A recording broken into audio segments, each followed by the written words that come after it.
We might be drunk. It's a beautiful, sunny, 70-degree day in New York City. Nice out. Very Loving nice. It. Loving it. Bryant Park. Cleavage popping out. Some dude back, too. Yeah, that's so good. That dude tank top back. I hate it. Yeah. Comes like I got to work out more. God, it's got to suck to be a woman. Yeah. Women get less clothing on. It makes your week. You want to have a parade. It's exciting. Men get less clothing on, and everybody's bummed out. Yeah. I'm happy about the women, though. We're very happy. Dick's getting stronger. Who? The dick? The dick's getting stronger. Yeah, when you see more cleavage, the dick gets stronger. Oh, what do you mean? Like you plump up? More alert. Yes, that's true. Do you think so? Yeah, I think that's why in warmer climates there's more children. That makes sense. Less clothing. Yeah. Lions. And crime goes up, by the way, in warmer climates. Is that true? Yeah, because you're kind of... Yeah, you see like a winter crime. You're not doing Ocean's 11 in the snow. Yeah, exactly. Or carrying a TV when it's snowing. Your hands are cold. It's not as easy. Yeah. In summer, you're agitated. Molecules are moving. They did an Ocean's 11 in like Alaska. All the Danny Ocean, the whole crew, they just be fat. Yeah, they're just like, I don't want to do a heist. I'm fat. Yeah, and the sun goes down at 1 p.m. You live in an igloo. Alaska seems weird. Seems awful. I know. People live there. Isn't it like a crazy male to female ratio? Yes, a lot of men. A lot of dudes. That's tough. I think it draws oil workers, and that's why there's more men. And fugitives. Ooh. I always say Alaska is the homeschool of states. Weirdos. They do their own thing. Nut jobs. A lot of guns. Just saying. Yeah. I'm not going. I mean, I'll go to Alaska to visit, but that's where Grizzly Man happened. Ooh, that was a good doc. Oh man, Werner Herzog, man, that was some sad shit. Yeah, just audio. Because you get those people, if you don't know the movie, it's like a guy who he was wannabe actor, goes to, I guess it was Alaska, I forgot it was that, but goes to live amongst the bears, the grizzly bears. Yeah, and obviously things go wrong. Yes, yeah. Like that's not a recipe for success. No. Just hanging with bears. So it's working for a while for him, and then watch the doc. But anyway, I've talked to people that are like, well, he's a fucking idiot, I was like, no, it's like a sad story. Yeah, he loved bears. Yeah. Clearly a gay man, by the way. Was he? Had a girlfriend. Wow, so does Peters. Oh. But I'm just saying, clearly gay. I think he just needed, I don't even know about gay. I think he just needed like a connection. I think he was like that lonely. That's what LA does to people. Was he LA? Yeah, he was an wannabe actor. Oh, I didn't know that. That's what Los Angeles will it will make you. He liked bears. Huh? Big burly men. All right, but just... I was working on a bit about it's early to do a bit, but you made me think of a bit about how like people will brag about New York. It's a city that never sleeps. I'm like, yeah, that's not a good thing. That's a torture tactic. That's your bragging. So I was like thinking of other angles, like Los Angeles, the isolation will make you want to kill yourself. Yeah, stuff like that. But then, but like the line is like it's Guantanamo Bay. That's what they're known for. Sleep deprivation. Oh yeah. So Matt Broussard watched me tell this joke, and he goes, "You should say Guantanamo, the bay that never sleeps." Oh, that's kind of a good line. Oh yeah. Didn't hit last night, but the other part did. I like it. But I kind of like that line. There's something about it. There's something there. Yeah. The bay that never sleeps. Where is Guantanamo Bay? I believe it's in Cuba. Yeah. It's like the tip of Cuba. Well, it sounds nice. Guantanamo Bay, like Aruba, Jamaica. Ooh, I want to take you to Guantanamo Bay. Hey, baby. Gay? Yeah, I'm gay. It sounds kind of nice, but apparently it's not. Not a good vacation destination. No. Pick sandals. Panama Canal sounds nice too. Yeah, is it? I don't think so. I think it's a shipping port or something. It's a lot of controversy with the Panama Canal. Pele? Yeah, I'm putting it up for our guest. Brazilian. Yeah. Way to give it away. Oops. All right. We have, I don't know, a famous Brazilian. We got Pele. Bolsonaro is coming through. Yeah, there we go. Senna's dead. But yeah, who'd you say? It's the old president. Oh, nice. Nice pull. Pele. They might be more racially diverse than us. Yeah? Brazil? Yeah. Beautiful women. I went Beautiful. to Argentina. I did too. And I was The talking New to my York- host there, and they said, "Oh, I never saw a black person until I flew into Miami to come to America." What? Really? In Argentina. Interesting. It's a lot of ex-Nazis and stuff. Yeah, the Nazis really ran through there and whited everyone up. That's the Hitler conspiracy theory, right? That he made it to Argentina. Oh, is that right? I know a lot of guys. They made all these like Hitler. They made like that Amazon series, right, about like what would have happened if Hitler won. What if they just did like Hitler in his later years just chilling in Argentina, just like a drama, has nothing to do with the Holocaust. Right. He's fighting with his wife. You bitch. He remarried. Maybe that's the thing. He killed her. That's who he wanted to remarry. Maybe he got like a gold digger, like a younger lady. Sounds Jewish. Fucking racist, dude. Good slur for Jews. What, money? Gold digger. How'd that? No one ever put that together. By the way, gold digger. Have I done this before? It doesn't feel like a good term because gold digging actually requires work. That's a good point. These women are just marrying a rich guy. There's work though. I guess you got to blow them. You got to suck an 88-year-old off. And there's a lot of work. I mean, there's even work to get the dick hard. That's true. You got to take a pill. Now we're doing like a dirty Seinfeld bit. Got to take a pill. You got to wait for the dick. Then you got to suck it to completion. But a gold... It's gold digging. But a gold digger is like a prospector with a long beard and dirty fingernails who's out there panning and digging. These are women who are... It's harder work, for sure. It's harder. I'm just saying. No Gold digger to me is too hard of a job. Maybe gold... what do you call the guy with the loop? Like... telescope? No. Not telescope. What do you the call it? The diamond guy. Oh, yeah. You know, they're like appraiser or something. I don't know. You're a gold waiter. Gold waiter. Yeah. Uh-huh. Or gold... gold stalker. Gold... like gold counter, something. I don't know. To me, really gold user. Gold user. You're just a user, right? Yeah, Goldie Hawn. Gold. That one doesn't apply. Who is Golda Meir? She was the first president of Israel. No, not the first. Maybe she was the first. The first president of Israel. Pull it up. Pull it up. First female or first president? I think it's first. Wow, that's very progressive. Interesting. Okay. Probably the only was the Israeli politician who served as the fourth prime minister of Israel from 69 to 74. Those are some bad years. Those are some bad Israel. No, not a lot of good years. Yeah, that's true. That's true. Right now it's pretty good. Yeah. Seems to be going well. Goldie Hawn, you a fan? Oh, yeah. Yeah. By the way, got breast implants later in life. Did she? She was flat-chested for most of her, big career. And then I think she got them later. Give that a go. It's a weird move because it's when your back is probably weak. Oh, good point. Right? I mean, that's where people get reductions. Yeah. Look at that. Now, what year? Can we get a year on the breast implant? Big cans. Oh, Goldie Hawn is very sexy to me. She's got the huge mouth.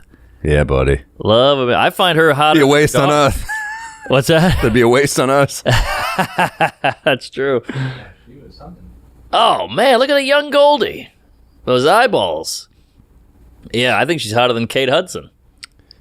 Yeah, because she's got the funny thing going.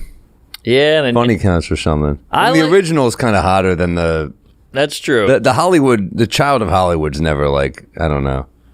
Uh-oh. A little too young there. That's what is that, Jesus Nicole Christ, Richie? what the hell are you doing? Good Lord, Sally.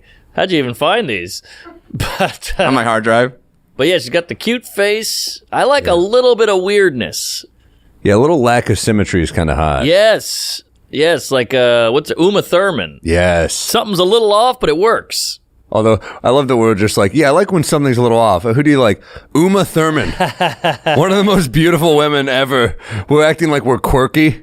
Well, Heidi Klum, too plain. I think she's pretty. I'm weird. I like women like Salma Hayek. Oh, yeah. And Penelope Cruz. I'm weird, though. Something's off. The Hispanic, I don't care. That's that's a peeve when people go like, I'm weird, and then it's just like the most generic. How about this guy? I'm weird. I like cold pizza. Shut up. Everybody eats cold pizza. You're not interesting. Yeah, or cold fried chicken. That's another one that people think. Man, that cellar party, General Tso's, that fucked up my stomach for a hot 2 days, I'd say. Yeah. You can't be drinking hard liquor while you're eating Chinese. It's fucking, that's like wild man shit at this point. Like, I used to be like impressed by like skateboard tricks, but now I'm like, Now I see someone like pounding whiskey and General So's. I'm like, you're fucking insane. Yeah. It's going to end horribly. That's what I did. Taking your life in your hands. That's so true. Why did they do that? I mean, I love Popeyes, but you can't get shit-faced and eat Popeyes. It's too poison. It's like a speedball. Yeah, but in the moment, is it good, man? Oh, it's great. You're doing... I mean, beer and Popeyes is fine. It's when you start throwing the hard liquor in. Yeah. 'Cause it's just too... Whiskey's bad on the stomach. Not our whiskey, Bodega Cat whiskey. Yeah, take that, Rogan, you fucking snob. It almost is like... has like a chamomile tea effect on your stomach, Bodega Cat. BodegaCatWhiskey.com, folks, for more. Here. We're almost sold out. Yeah. And we're almost in bars. We're getting there. Oh, yeah. A lot of red tape. But yeah. General So's. I stopped eating at Panda Express in like 2009. Yeah. It was fucking me up. Because New York is the thing. It's like, if you're in a big city, if you're in like a city that doesn't have a lot of Chinese people, Panda Express is pretty solid. But sure. New York City, you got options. Oh, yeah. Oh, you got good options for Chinese. I mean, we used to go to those like real like Hunan type fucking, those were good spots. If it has bulletproof glass, that place is good. Yeah. What's that one downtown, Chinatown, open 24? Wohop. Woo! It's a dumpling spot? No, it's just straight up Chinese, but it's open 24 hours as a downstairs. Oh, I've heard of this spot. I've never been there. Oh, my God. I think COVID fucked it up a little. They're not open till 24 anymore, but man, was that some good drunk food. No shit. I mean, those some great nights. Just shithoused with 8 guys at Wohop going, you fucking blah. You're throwing, lo mein at each other. Good times. Take your shirt off, start making out. Yeah. Turns into a gay porno. That's not an egg roll. We ate there after we shot your Chinatown rooftop. We ate there? Yeah. You and I? Oh, yeah. A bunch of guys. I have been there. Yeah. Remember? Yeah. Man, I was looking at pandemic pics. Right. It's just weird that happened. The empty New York, every single apartment was filled with the owner. Those were bad times. I think that aged all of us. Oh yeah. I think that aged everyone just got fucked up from that. Well, think what we have to tell our kids. 9/11, pandemic, riots. Like we got some good stuff to tell the kids. They're not going to listen to us. That's true. They're going to be on their phone. Oh. They're playing some shape game. We'll be past phone. They're going to have a chip in their asshole. They'll be fucking a robot at age 4. Damn. Look at that. That's insane. We lived through that. And we fought, and we yelled, and we screamed, and we posted, and we tweeted. Those were weird nights, man. Those like late nights doing roof shows. And oh, yeah. And you did a Fallon set on a boat. Oh, my God. Yeah, well, there's the naked cowboy. He never left. No, he never will. Fucking, you're on every roof. I'm on a boat. I'm in a park. I'm on a parking lot. Crazy. Good times, though. Yeah. I mean, good bad times. Yeah. I would never want to do it again, but we made the most of it. Man, holy shit, New York was just shut the fuck down. You couldn't do anything. Crazy. How the hell did restaurants survive that? Not a lot did. Yeah. Wait, go back up. Have you heard about this? Keep going. Right there. You know about this thing? What's that? The vessel? The vessel. Yeah. I think 8 people jumped off of it. Oh, okay. And they had to shut it down. Oh, is this in Hudson Yards? Yep. Yeah, we did the show there, remember? They were explaining that to us. You did a show here? No, like right next to it. Oh, wow. Did anyone jump? I almost did. It was rough. No, it was a good crowd, actually. We did that show. You remember that one? Maureen? You were there. Of course. Yeah. That was my neighborhood. They kept saying, like, people kept jumping off. Imagine you have to close down a piece of art, like, because people keep committing suicide on it. Do you feel guilty if it's your art? Ooh. You're like, this was a cool thing to kill yourself on. Right. Well, it's also where the amount of people who walked by and went, that'll be it. That'll be the thing that I do it on. And multiple people had that exact thought. Do you think it's like looking for a home? You're like, this is perfect. Yeah. Yeah. It fits all my needs. It's tall, easy to get up. Did you watch that documentary, The Bridge? Yes. I heard about it. I think we talked about it on this. Oh, okay. I'll just very briefly. Everyone regrets it, though, right? The ones that survived to tell the tale. Yeah, I guess not everyone regretted it instantly. Yeah. Yeah, but there's got to be a couple people who are about to hit. They're like, perfect. Yeah. Nailed it. But they said they used to publish the number of people who died, who were jumping off the bridge. And when they got to 500, they stopped doing that, publishing in the papers, because people were showing up with shirts that said 500. No. Yes. And they're like, wow. They got shirts made. That's crazy. It's a sad day at the printers. What's this for? Yeah. Yeah. I love the bridge should have a, hey, 2 days till someone killed themselves. Remember that at the warehouses? Like, no one got injured. Hey, we've had 80 days till a person get injured. No? All right. You don't remember that? I remember that. Sorry, I was distracted with the photos. Okay. He's scrolling here. Sorry, man.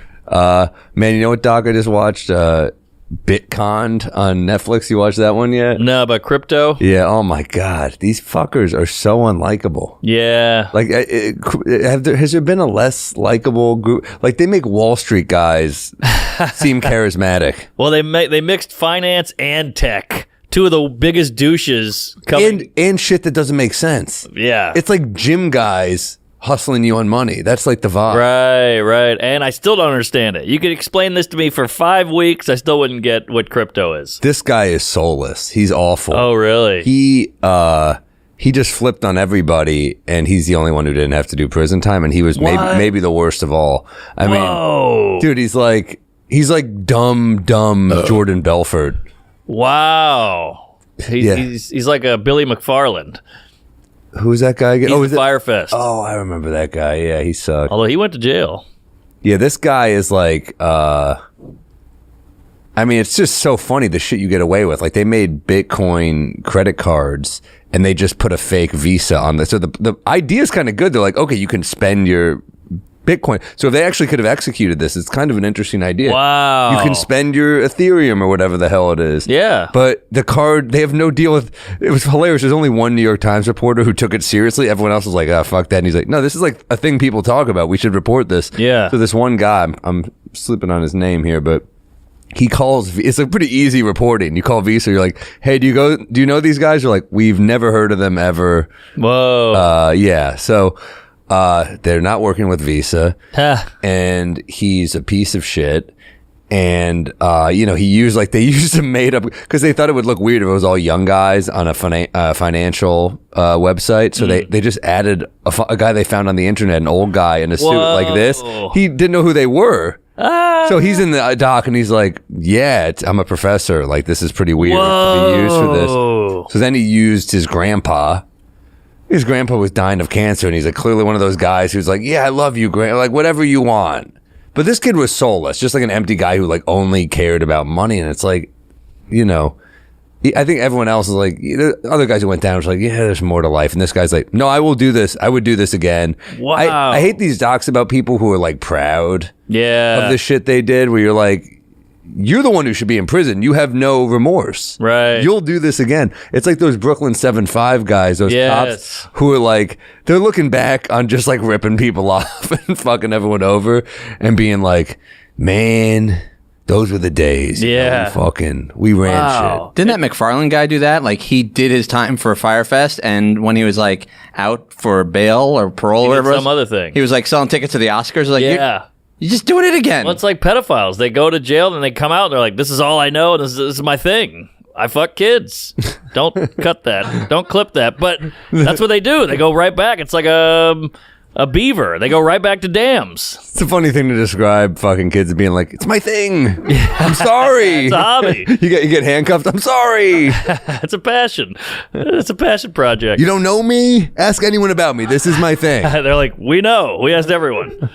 Your neighbors, your nephew. That's the guy who should say, I'm weird. I like fucking kids. That's the weird guy. Yeah. Not the guy who thinks cold pizza, yeah. Scarlett Johansson is hot. I'm weird. I like Scarlett Johansson. Oh, yeah. But it sucks. You know when you see an old Asian lady with 30 bags of cans and you go, if you applied this much work to a regular job, you'd probably be a zillionaire. It's the same with these guys.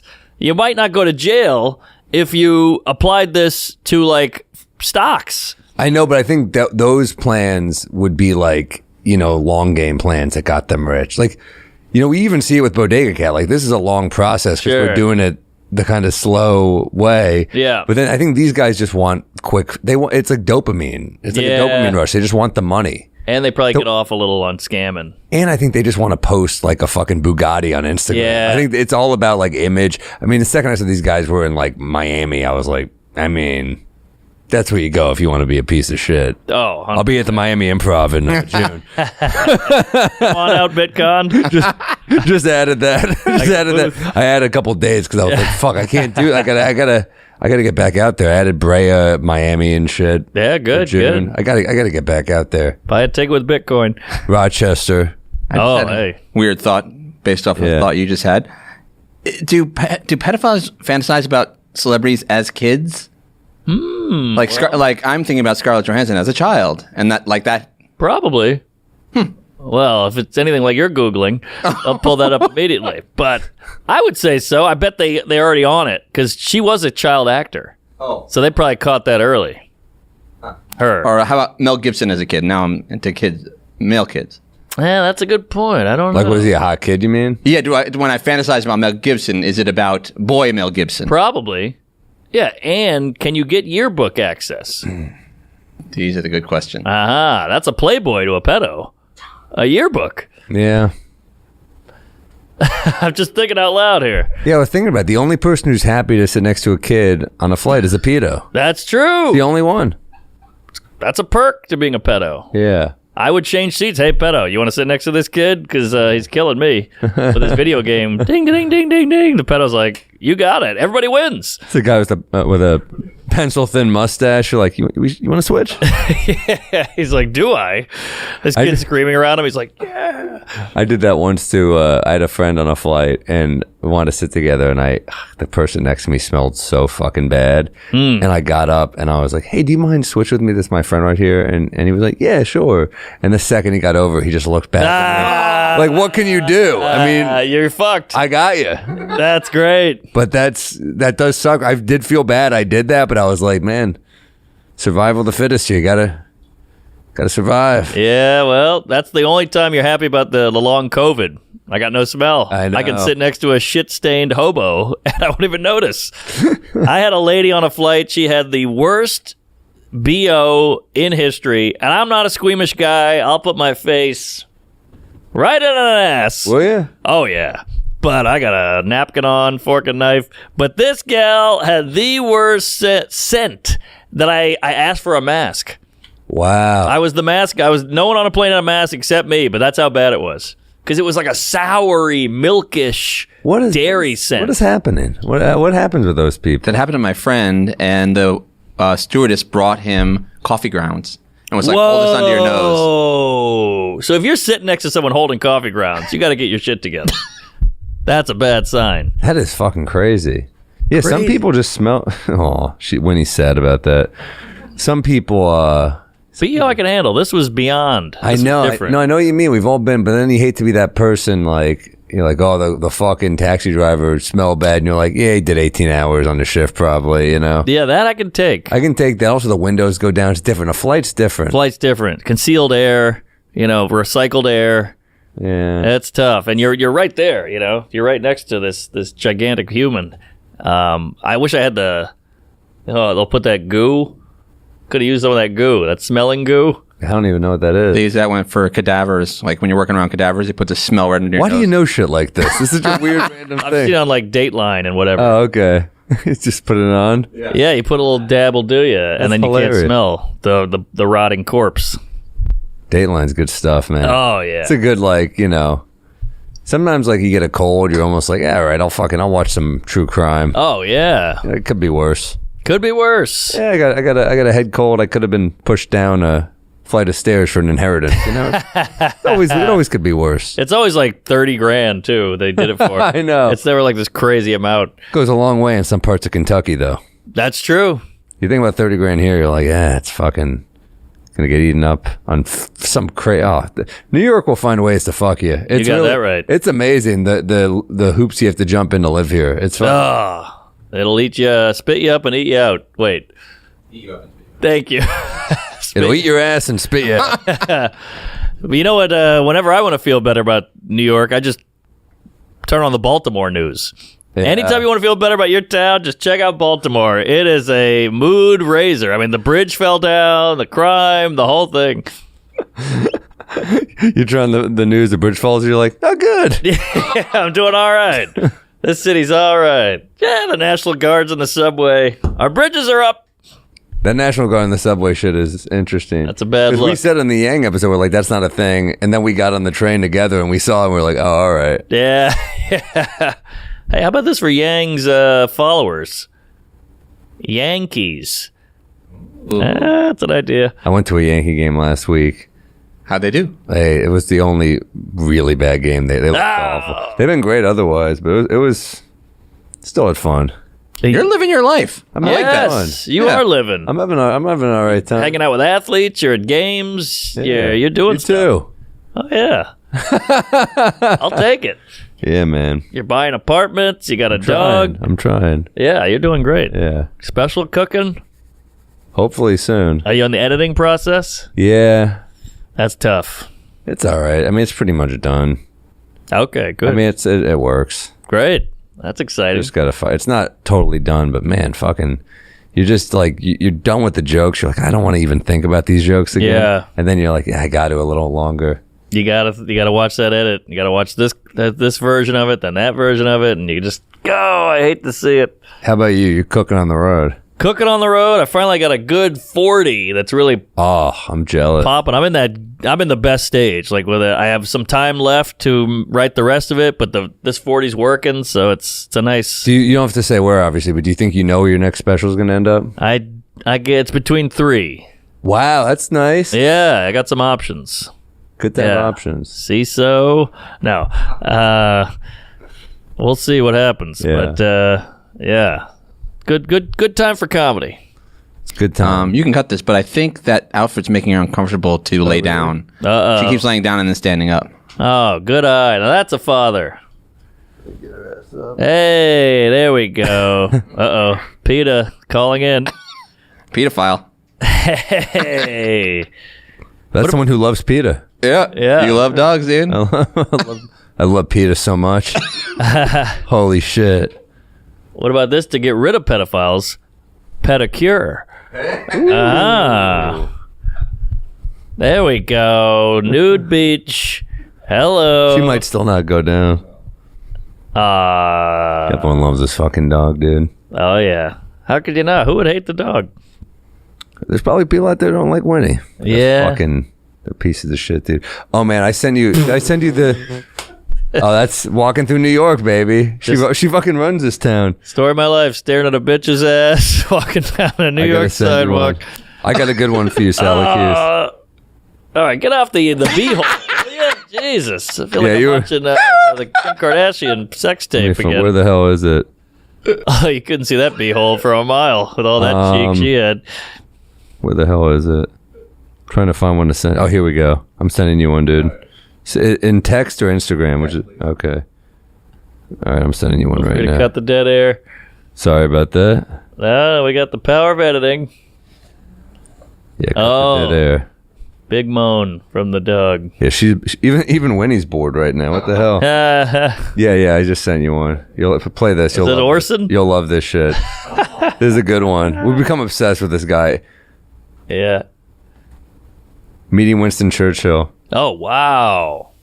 Of course, I was immensely impressed with Churchill, but he was quite another thing, you know. He had great humor and great irony. I happened to be in Venice trying to get some money for a movie, and there he was in the hotel at the Lido with Clemmy, his wife. One day at lunch, I came in with a Russian businessman I was trying to hustle for some money for this picture. And as we passed Mr. Churchill's table, Mr. Churchill saw me and made that little gesture, and the Russian went out of his mind. This is a white Russian, not a red Russian. When he saw that Mr. Churchill not only knew me, but gave a rather special acknowledgement, it was clear to me that I had the money for my picture. So the next morning I was out swimming in the beach, and I found myself paddling in the water right next to Mr. Churchill. And I hadn't gone up to speak to him, but there we were in the water, and I had known him on and off during the war in a humble capacity. And I said, and he had come backstage to see me, and I said, Mr. Churchill, I think you ought to know what you did for me. And I told him about how this acknowledgement had meant so much to me with my financier. And that day at lunch, I came in with a financier again, and Mr. Churchill rose from his chair and bowed. That's fucking. Of course, I was. Wow. That's a great story. Yeah, crazy. I want to be in that point in my life where I'm like, So I was in Tuscany looking for fun for my next special, and then I popped over to Lisbon, saw fucking Stephanopoulos, and he nodded at me, and then I went to Be hilarious to do that character, but it's just bad. People go, yes, sir, there I was. I was in Fallujah. And Osama bin Laden walked over to me, and he nodded, and he... He interrupted my dinner with Putin. And, yeah. Wow, these guys get so international. You know, they're just like, oh, I was in Milan talking to my ex, you know, trying to get the child support lawsuit fixed or whatever. We're like, I was in Hartford the other day.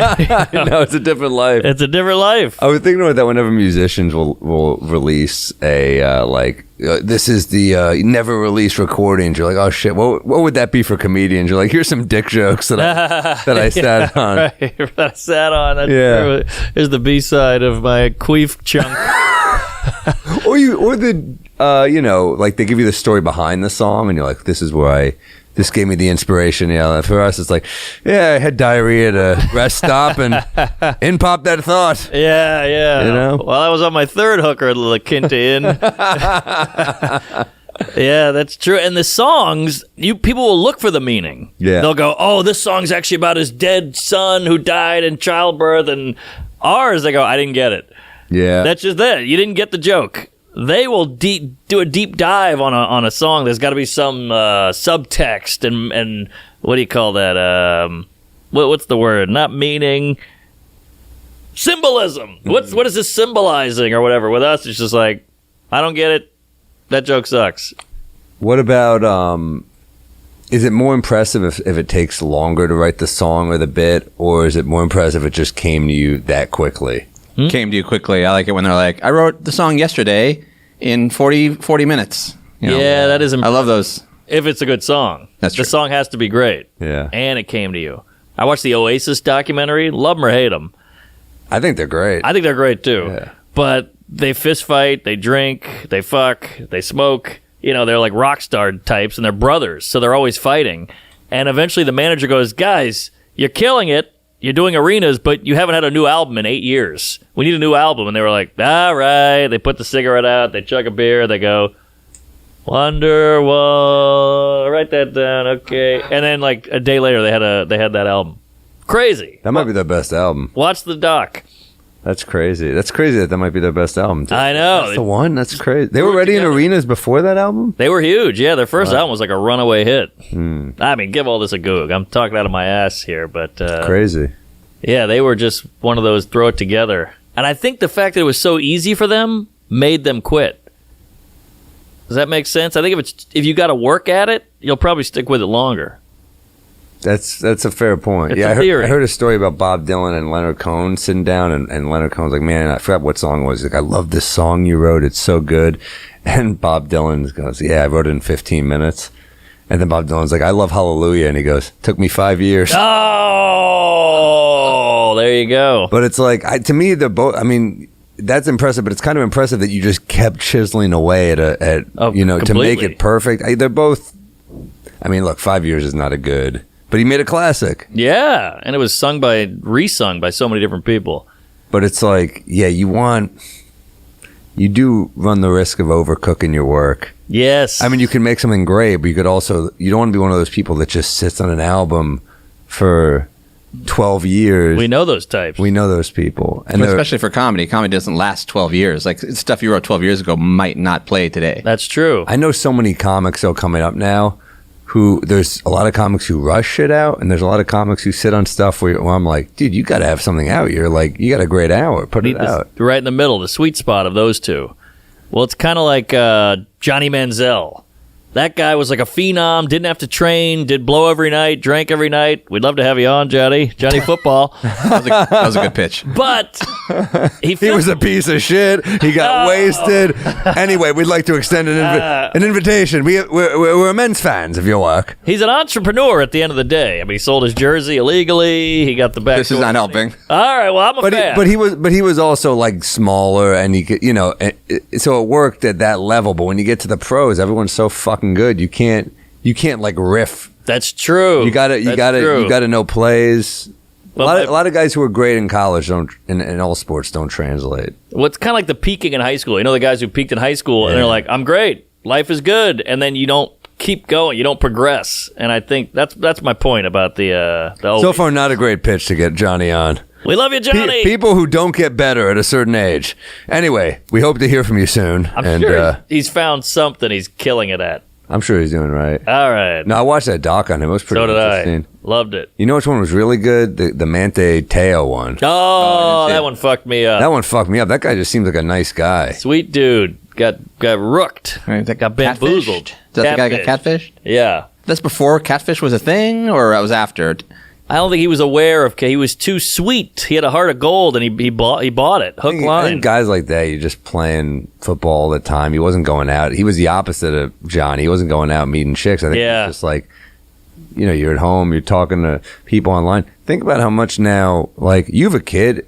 His generation's probably going to be like, we would meet women less in person. I mean, we meet them, but like you do a lot of the groundwork now on the apps. Right? I mean... Of course. It's considered weird to not do the apps now. Remember, the apps used to be weird. I remember we had a friend, a good friend of ours, who he would just like talk to women on the subway. And that's a tough out, though, man. I don't want to be like... I respect that. That's balls. You get shut down, and then you just have a long stop with no door open, and you're like, ugh, I watched it happen. He would just get shut down. And it's like, at least a bar is kind of like, you expect to maybe get hit on. You don't want to get hit on your commute. I know. Although it's how Vitor met his wife. That's a great bit. You know Gary Vitor's joke about that? Met his wife because she sneezed on him, and he said, God bless you. And he goes, we've been together ever since, and he goes, about a week ago, a woman on the train sneezed on me, and I said, fuck you, bitch, I'm not falling for that again. A Gary Vitor joke, who we will have on this very soon, hopefully. He's putting out a thing or two. He's been sitting on this fucking podcast and special. I always tease him. I'm like, you don't have a podcast. But he's got one coming out soon. So well, here's the thing. If you don't put it out, you can't fail. I think that's not what's happening. I think that's not. I'm not saying with Vitor. I think Vitor's a talent. Yeah. First guy I ever met in comedy. But he cursed me out in an open mic. Did he? Yeah. Oh, wow. Because I wasn't paying attention. He's like, this asshole's not paying attention. Oh, wow. And then I saw him. He did my show a night later because I ran a show with Harrison. And he didn't know you were a comic. No, he did. Oh, he did? Okay. Mic. He just snapped. Everyone snapped at open mics. It's funny. He's picking on a guy twice his size. Well, he didn't. This fucking asshole. And then you stand up. And we were at Maui Taco. Like, if you didn't snap, you were fucking. Everyone snapped. Everyone snapped at Maui Taco. And then we saw him a night later. He goes, "I'm sorry about that." I go, "It's all right. I get it." It's like we all snapped. That's great. And we've been together ever since. You could take a Zen monk, Dalai Lama, put him at the Maui Taco, and he'd go, "You fucking cum guzzling piece of shit." It was in a Michael Richards. yeah, exactly. Man, I was the robe off. I was watching that Michael Richards clip where Seinfeld's trying to help him on Letterman, and everyone just keeps laughing. I'm like, this is insane. That was so awkward. It's so weird. Respect to Jerry for sticking up for the friend like that. But also, Letterman was also protecting those residuals. Oh, I didn't even think about that. That's a good point. No one did that for Cosby.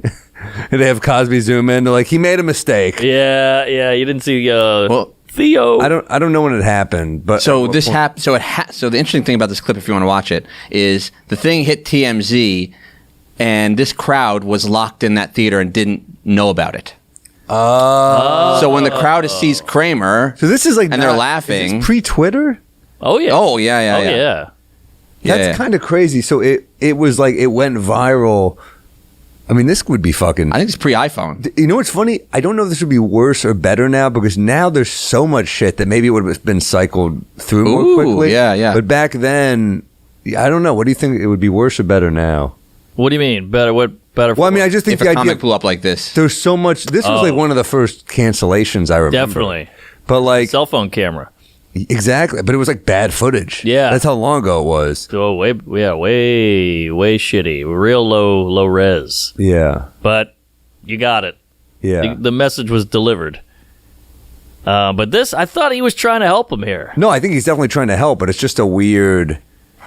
It's a weird setup with a laughing crowd. What's especially weird is that they see Michael Richards' face and they think, this is the funniest guy I've ever seen. And he's apologizing. I'm so sorry for the insensitive things I said. And people are like, wah! And he goes, don't laugh. Yeah, that's it. Are you there? Yeah, I'm right here. Hi, Michael. Welcome to the show. He's like a Hello, hostage. hi. How you doing? I'm not doing too good. Yeah. Why don't you explain exactly what happened for the folks who may not know? I lost my temper on stage. I was at a comedy club trying to do my act, and I got heckled, and I took it badly and went into a rage, and said some pretty nasty things to some Afro-Americans. A lot of trash talk. I got a chuckle. Stop laughing. It's not fun. He's just so much better as Kramer. I know. It's just weird to see him be serious. Yeah, 10 years we watched him be funny as hell. You've met Michael Richards as Kramer. Now meet Michael Richards as the guy who feels really bad about calling a bunch of people the N-word. By the way, this is better than any Zoom gig I ever did. By the way, he's already got more laughs than anyone on a Zoom Andy's got show. his pants on. But tubing. It's weird. It's a weird moment. It's crazy, right? Yeah. What were we about to say? Oh, that's posted. This has been posted 17 years ago. This happened longer than 17 years ago. Wow. I think it was 99. Ooh. Well, that's when the show ended. I bet it was 2000. It's just funny to watch Seinfeld, and then you see, Kramer just you're right. drinking his milk out of his fridge, and then you cut over, and this is it. Yeah. Weird shit. Time, shit happens. Well, the crazy thing is, has he done a thing since? No. He did Comedians in Cars and Herb. Well, yeah, he's done. Yeah, Friends. guess who booked those two? Yeah. 2006, it says on TV. Oh, wow, that late. Okay. Yeah. Twitter came out in 08. Yeah, around time of 09? iPhones, yeah. Damn. Yeah, so I wonder if it would have been worse or better, but... I'd love to have him on if he'd be willing to do it. Would you have him on? Sure. Yeah. We'll get him on with Miss Pat. Just don't talk while he's talking. Make sure to hear him out. Yeah. Well, what's he going to call us? You fucking crackers. If I had my way. That'd be a great clip. Yeah. Well, that'd be huge. Are you anywhere from the guest? He's in the back. Oh, all right. Jeez, all right, we're really... He needs a break. Late. What? He needs a break. It's a long one, huh? I was gonna say a story about Vitor, and it went. I got cut off. It's over. Open mic. His wife. Remember. She hadn't sneezed. Shit! I lost it. It's gone. It's a jean jacket show. Hey. Hey, Raf. How are you, man? Hey, Bastos. Yeah, leave it there. Our friends at Manscaped want to talk to you about the boys.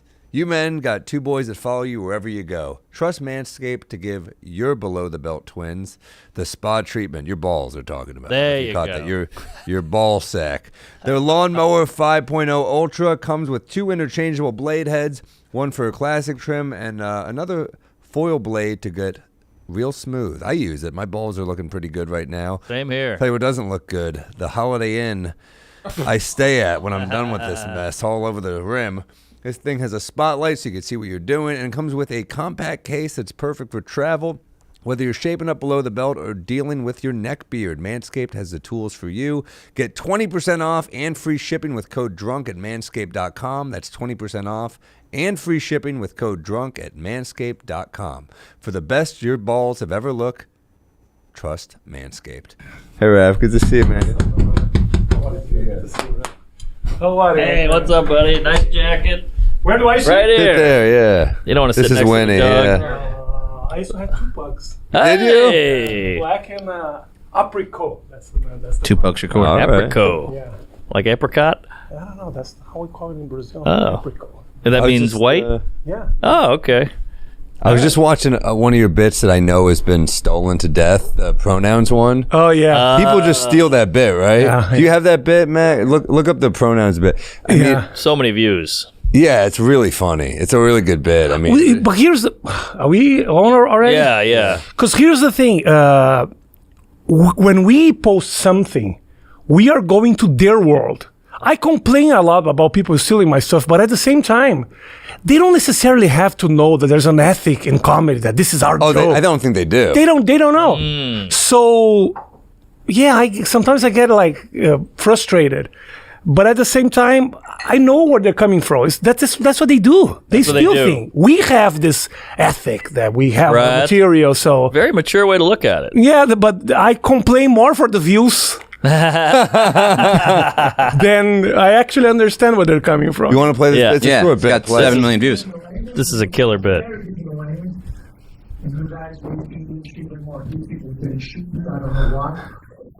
I saw the other day a person saying, "Don't call me he or she, call me they."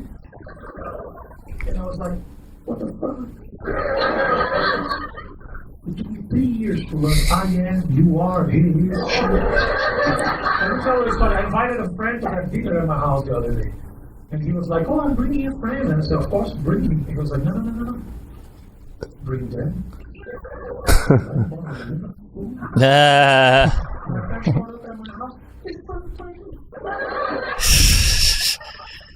So I said, "Who's writing?"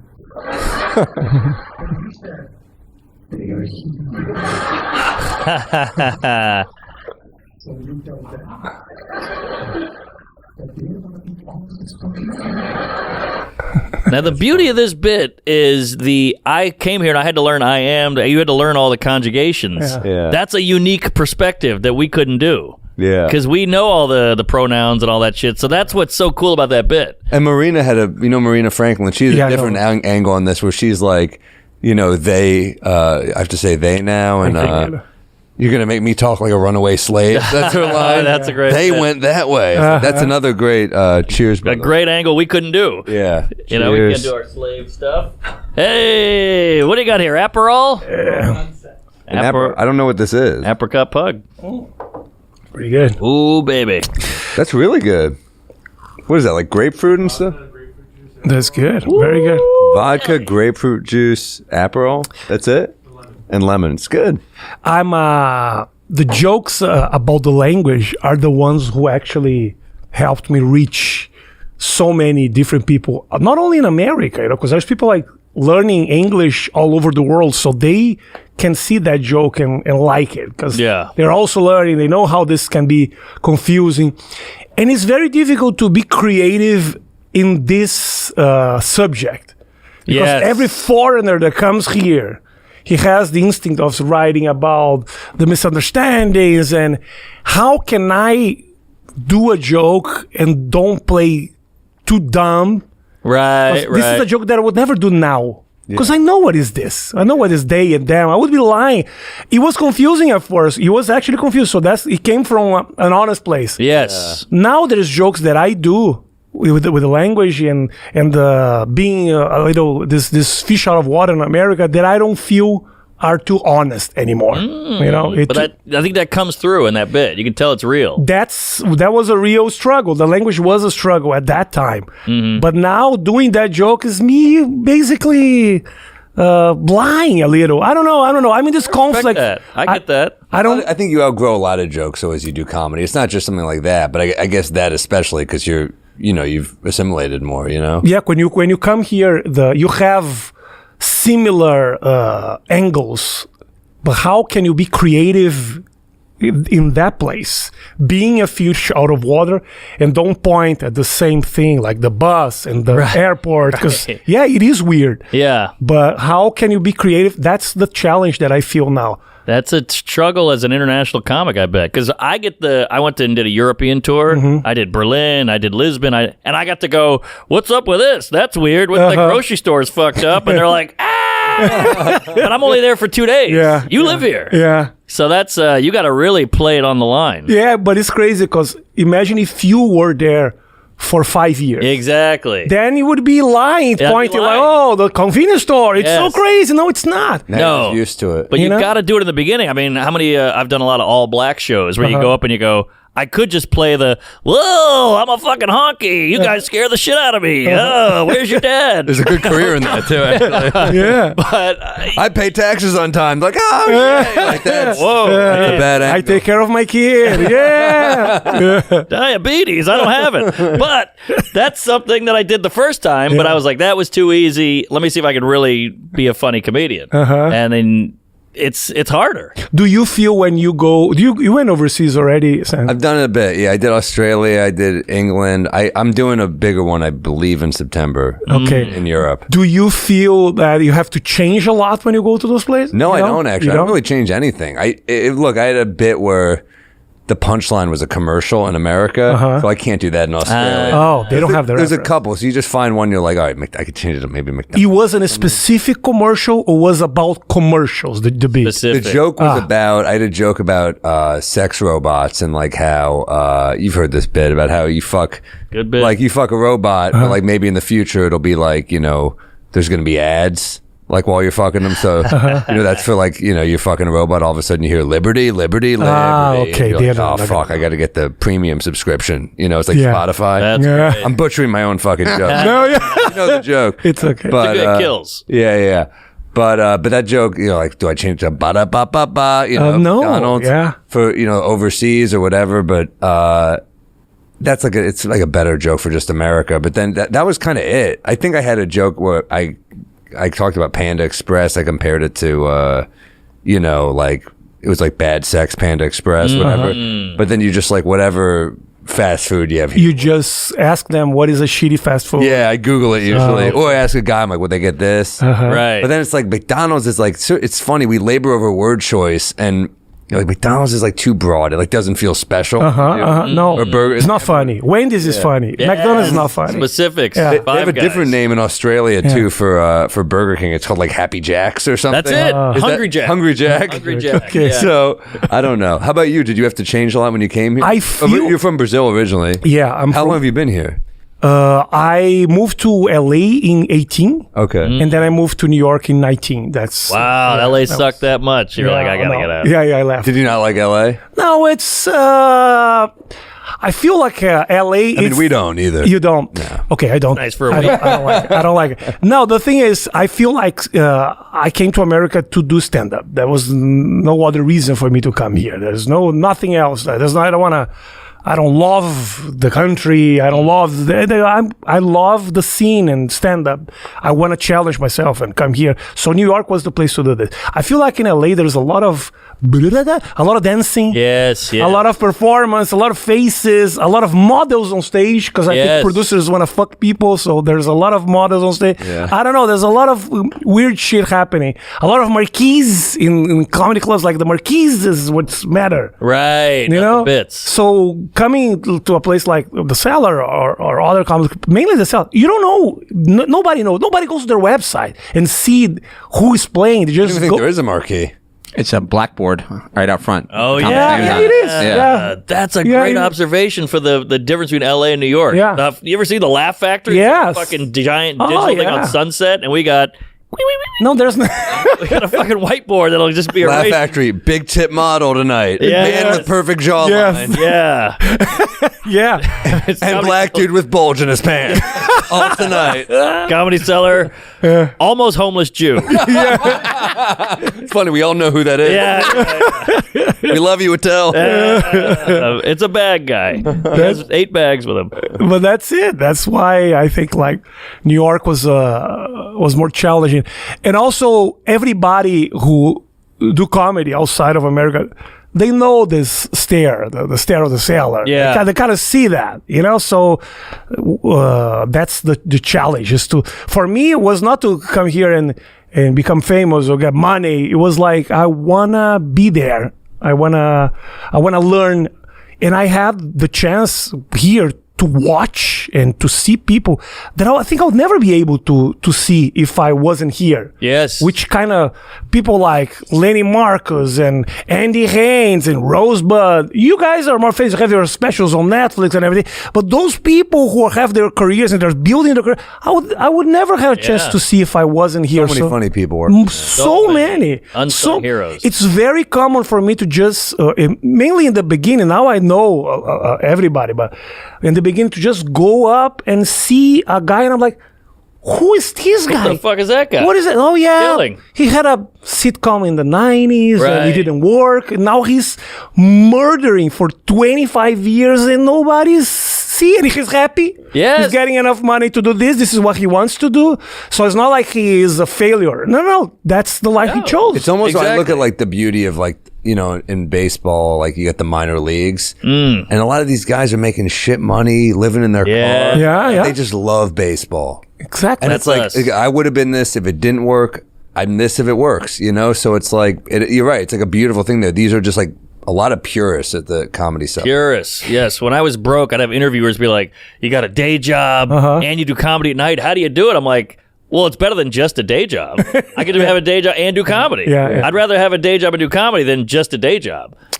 And also, if you're not searching for, I'm not saying that being broke is awesome, but if your whole search is success, there is a place where you want to go. And as soon as you get to that place, things are not as happy as they were in the I beginning. agree. People don't enjoy the path as much as they have to. Yes. And I came here to search for the path because I had the You You had were the big. success. I had I wouldn't say there was a gazillionaire, but I had money enough to don't work anymore. I had TV shows and Wow. I got some Brazil has some TV? Yeah, and light. We have Wi-Fi? light. Yeah, Wow. we have soda. Coca-Cola went there last year. It's amazing. Bananas. It's amazing. I met a Brazilian. They described him as the Jon Stewart of Brazil, like that big. Like his show was that big. Really? I had a show with a few other comedians that was like the comedy show in Brazil. But it's such a unique thing because we speak Portuguese. It's not even Spanish. So Right. a Brazilian comedian can only perform in Brazil, Portugal, and in other countries with Brazilian communities, but like it's such a specific thing, and I was the first one to cross over Whoa. because we have a good It's scene there. crazy to Sure. not see a trajectory in front of you, to not be like, here's a guy, I can look at his career. Yeah. That's what I want. You kind of you went there blind almost, right? Come here. Yeah. And also when I started there, because there was no comedy when I started there. Yeah. So the beginning was the thing. Also like 2000 and end of 2003, beginning 2004, I think. That's when we started stand-up. It's pretty new in Brazil. Yeah. So can you imagine when we started, there's no way for us to watch other people. Whoa. Because YouTube became a thing in 2006. Yeah. So for like 2 years, the only reference that we had was the opening of Seinfeld. Wow, that's crazy. It was nothing. The only thing. And then I think in 2004, we got a CD that had like 4 or 5 Comedy Central presents. And they made it into Portuguese. No. We watch it in English. Okay. We watch it in English. Our English wasn't that bad. We were able to understand. When did you learn English? I learned, it was more like 99 when I came here to play basketball. I played 1 Also, year. he's on the traveling Brazilian. What team are you on? Like their NBA or their national team? No, it wasn't that good. What? That's what I tell people. So, what level were you? Telling. What level were you? I played pro for a little bit. Like a good Jesus. 3 or 4 years. What was your game like? I was just like getting offensive fouls. I was like a good defender. The brick I wasn't. My shoot was sucked. I had a lot of heart. Yeah. You know, I was like a shitty Dennis Rodman. That's how I was. That's pretty cool. Yeah. So when we started stand up, we watched that CD. I remember we had Jim Gaffigan, Oh, yay. Brian Regan. Oh. I think was Ted Alexandra. Alexandra. Yeah. Oh, okay. And That's great. Yeah. and I think it was Louis C.K. I think. Boy. It was like 4 or 5. No diversity.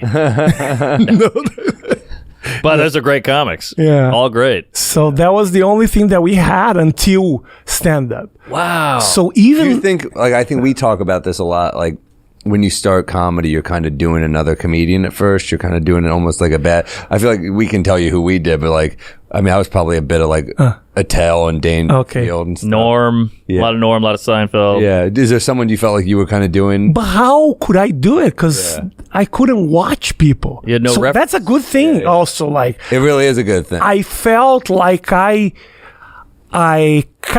rhythm that you see right now in that video.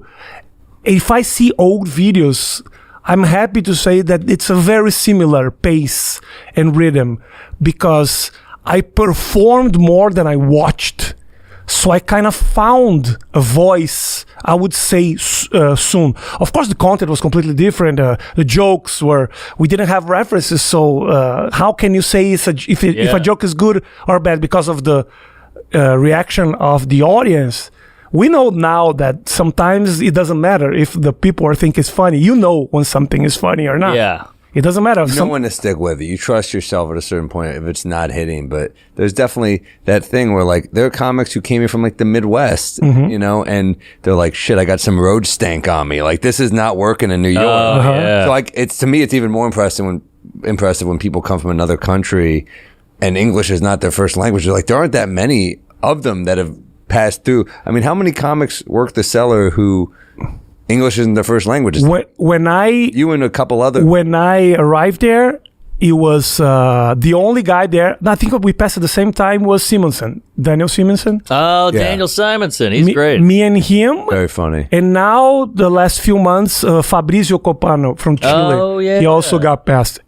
I think it's like 3. Wow. Probably Esti has other. Malay works there as well. I don't know if he's massive in France. Huge. Yeah. Big in America too. Yeah. You know. Yeah, but that's he's a guy that I saw his trajectory when he came here to see how do I do it. But the good thing and what I try to do is I try to come here without telling people. That's immigration. This is Gad. He hates when I talk. I try to be as nothing as I could to come here.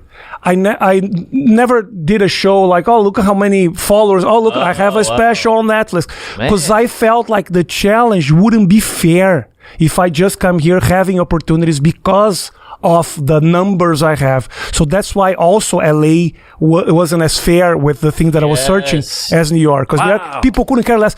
Actually, Esti, she said to me, I was like, when I see someone with huge numbers, I already step back a little because she said that. Wow. I was like, wow, that's great. He is the booker at the Comedy Store. Yeah. For those listening, you probably know this if you listen to this pod. And LA would be the opposite. No, you got big numbers, come on in. We don't care how funny you are. You can have shows. And so I feel like Gad was already huge in France and everybody knew that he was huge in France.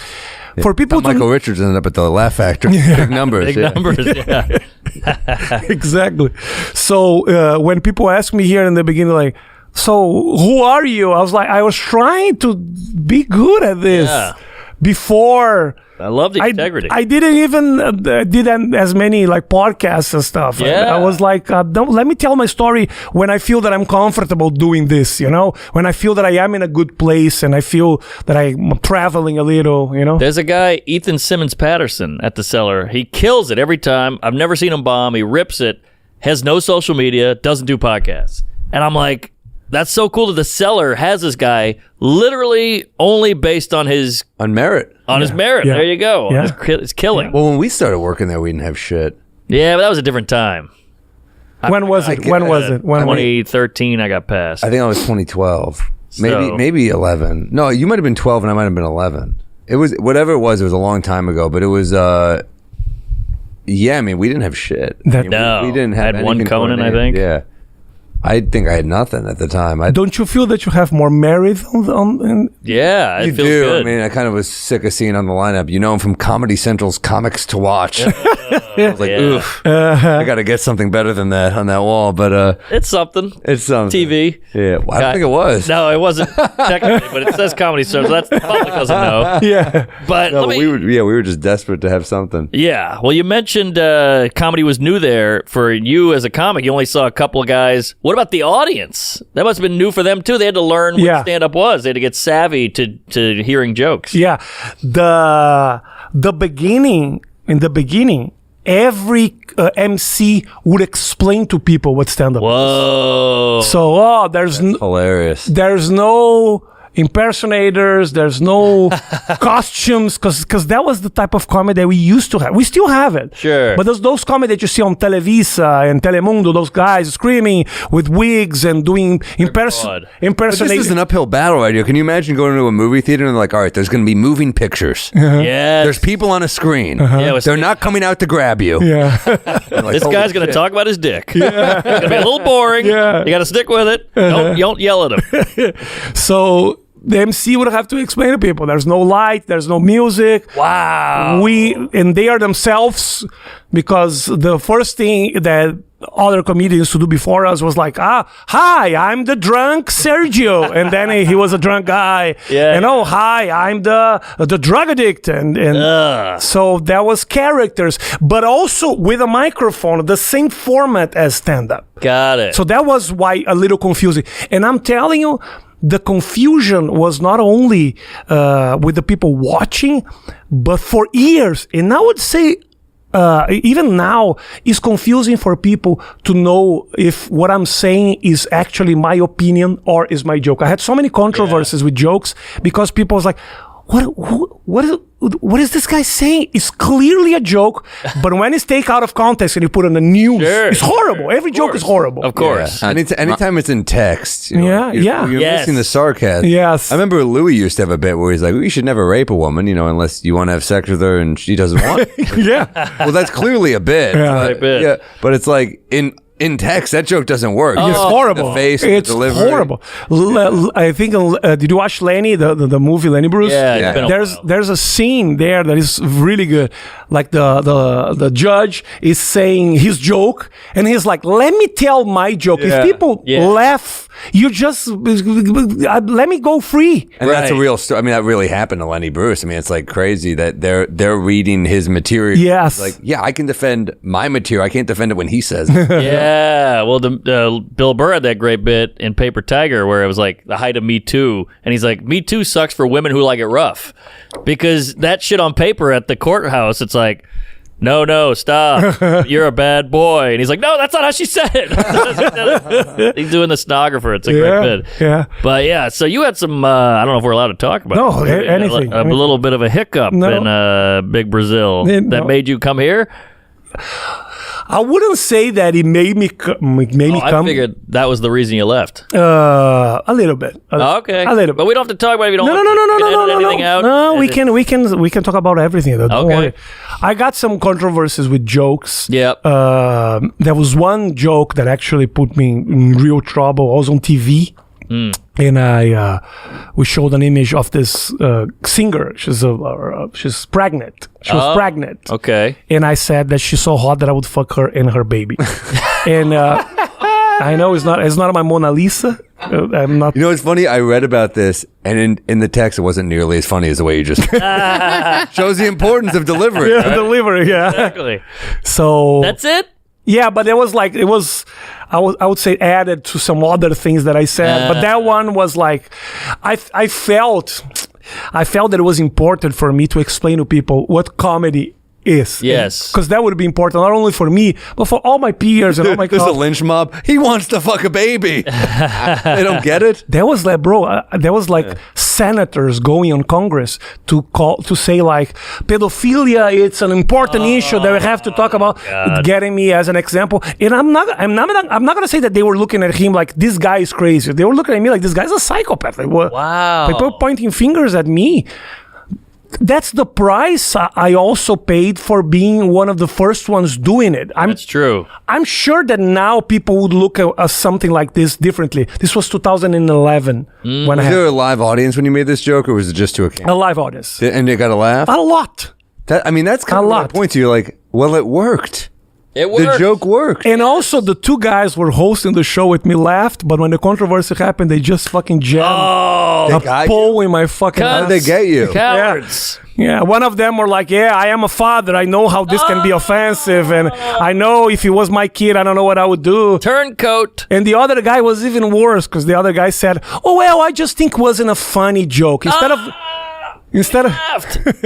I think that's I think the saddest part in a controversy is when it's about a shitty joke. Like, I'm not proud of, I don't like the joke. I don't like the joke. Yeah. If at least the press would put a good joke. But they are like fucking repeating a shitty joke. I have better ones. Just get it. It was better, off the cuff. better ones and even more aggressive because this is nothing. Yeah, it's a riff. You're getting killed for it, at least when it's a joke that you can defend. Yeah. A little more. I mean, I get it. It's not your favorite joke, and it's getting even with Rock when he got hit by Will Smith. He's like, that wasn't his favorite bit. No. That was like a throwaway. Yeah, he's way worse. He's one of the funniest guys ever, and it's like a throwaway line. He gets slapped in the face for Go it. to the whole reference. People don't know that if they want to hurt a comedian, instead of saying that you suck, that you're a psychopath. Don't give the people on Okay. on YouTube ammo. No. Go ahead. I think what really make us think is like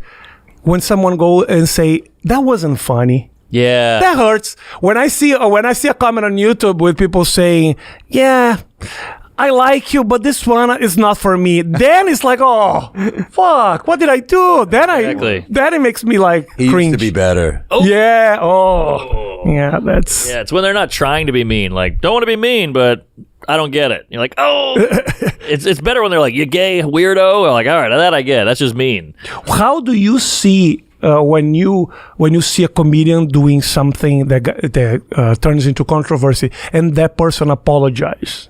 It depends on what it is. I think you should apologize if you feel that you should apologize and no other reason. I think it is also dangerous, though, to apologize because you're giving in to people who aren't your fans. I don't think your fans want you to apologize. I think it's usually people who never would go to see you, would never support your comedy. And these are these people being like, apologize. I'm like, you didn't know who I was yesterday. Mm-hmm. Right. So it's weird to just demand an apology like, from someone you don't know. Yeah, and if I'm demanding if you're demanding an apology from me, I'm demanding accepted from you. Uh-huh. How come you get to demand and I can't demand? Also, I'll apologize to the person that I did a thing to. I'm not going to apologize to this grand camera TV land. Well, what's the point? I didn't do anything to you. Yeah, that's what I did, but it didn't work. You apologized? Yeah, I sent an email like next day. I was like, oh, did you feel sorry? Well, I didn't want that person to be hurt. You don't want people to be hurt. Yeah. You don't want people to be hurt. That's not what we're doing this for. You know what's cool though? I saw there was a thing about Jimmy Kimmel at the Oscars. He made a joke about Robert Downey Jr.'s his drug addiction, and they asked Downey Jr. and he was like, I think he's a national treasure, and I had no problem with it. I didn't think the joke was that bad. I didn't think it was that bad either, but I think people read into it if the person doesn't laugh, fake laugh hard enough. Yeah. They read into it like, he fucked up. This is the news story. Yeah. I don't know, man. I think, I remember Joan Rivers just would never apologize for a joke, and I really admired that about her, because I think she really believed, like, it's not about the apology. It's like, it's about the comedian groveling. That's what it is. And I think that's where I kind of found issue with it was, I got a lot of shit for a rape joke like 12 years ago. And I'm still upset about it. I'm sorry about the rape. But the people who were really coming at me, like, were just never would have been fans of mine. They were happy to take things out of context. They were happy to, like, it felt like it was a hit piece, and I think when people do that, they're trying to get engagement and attention for themselves. That's an addictive drug. They're not trying to, like, have a dialogue with you or have like a real conversation.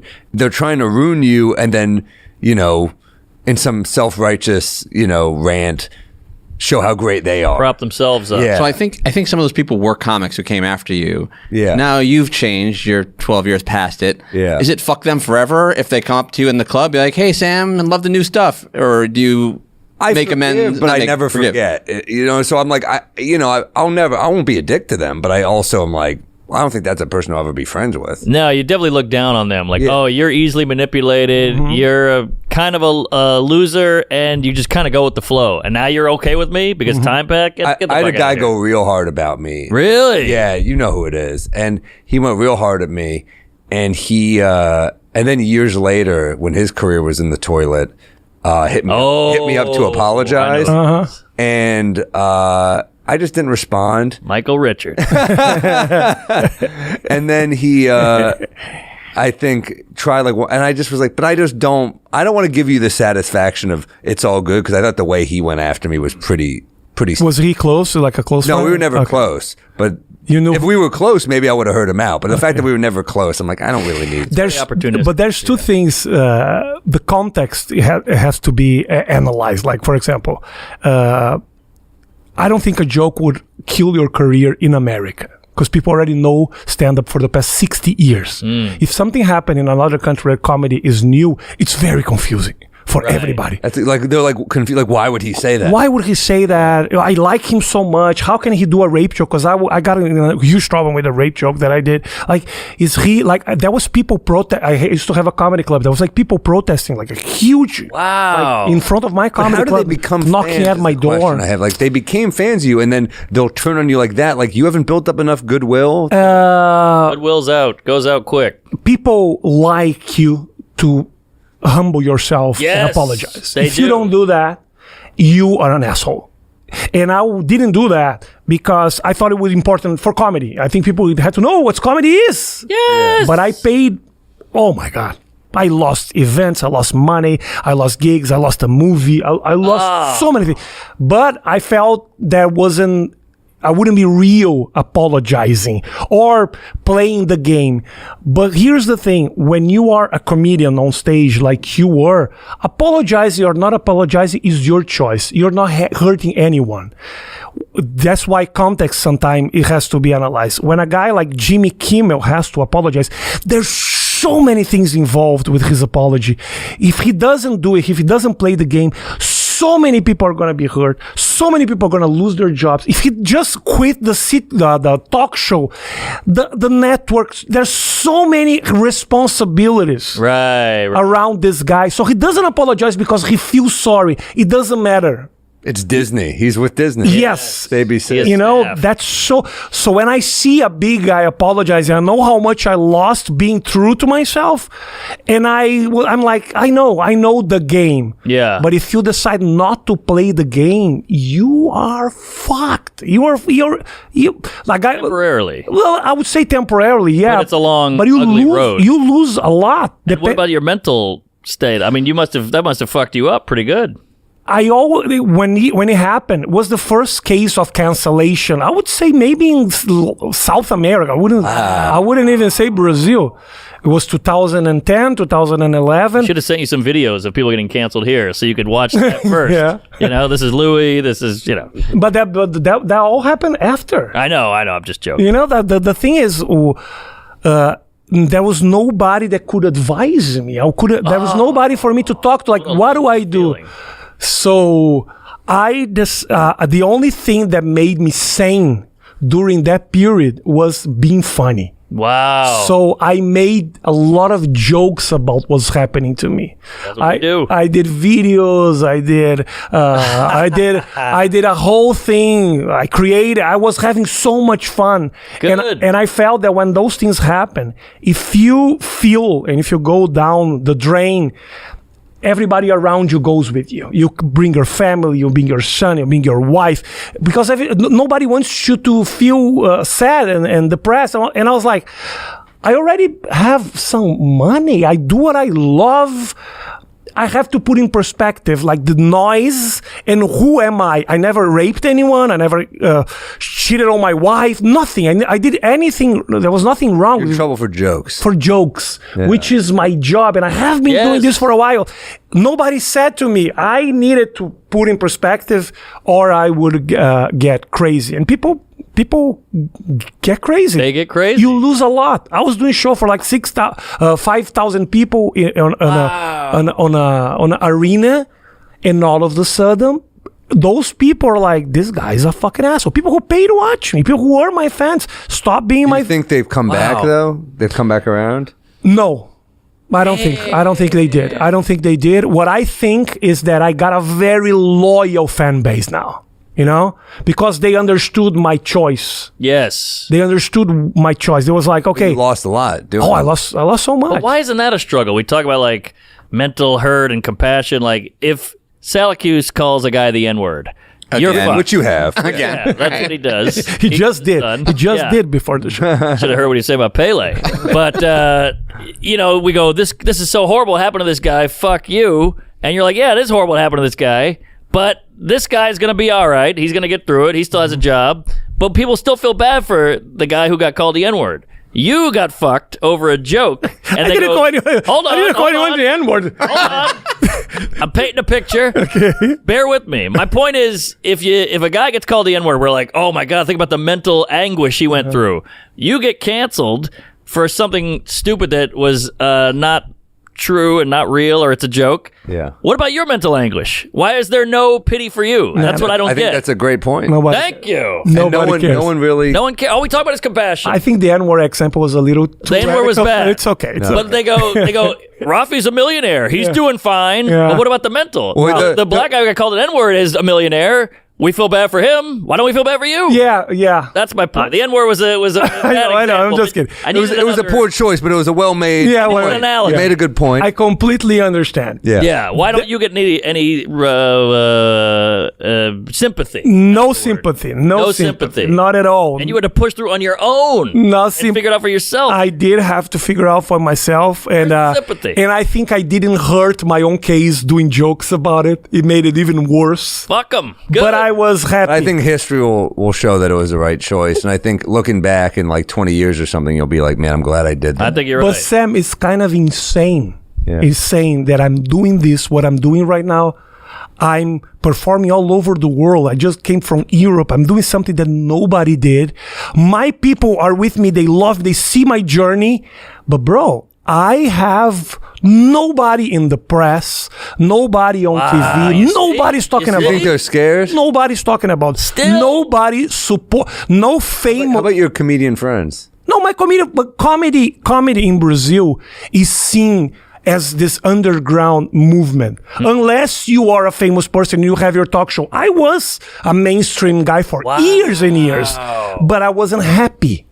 It's a very lonely place to be.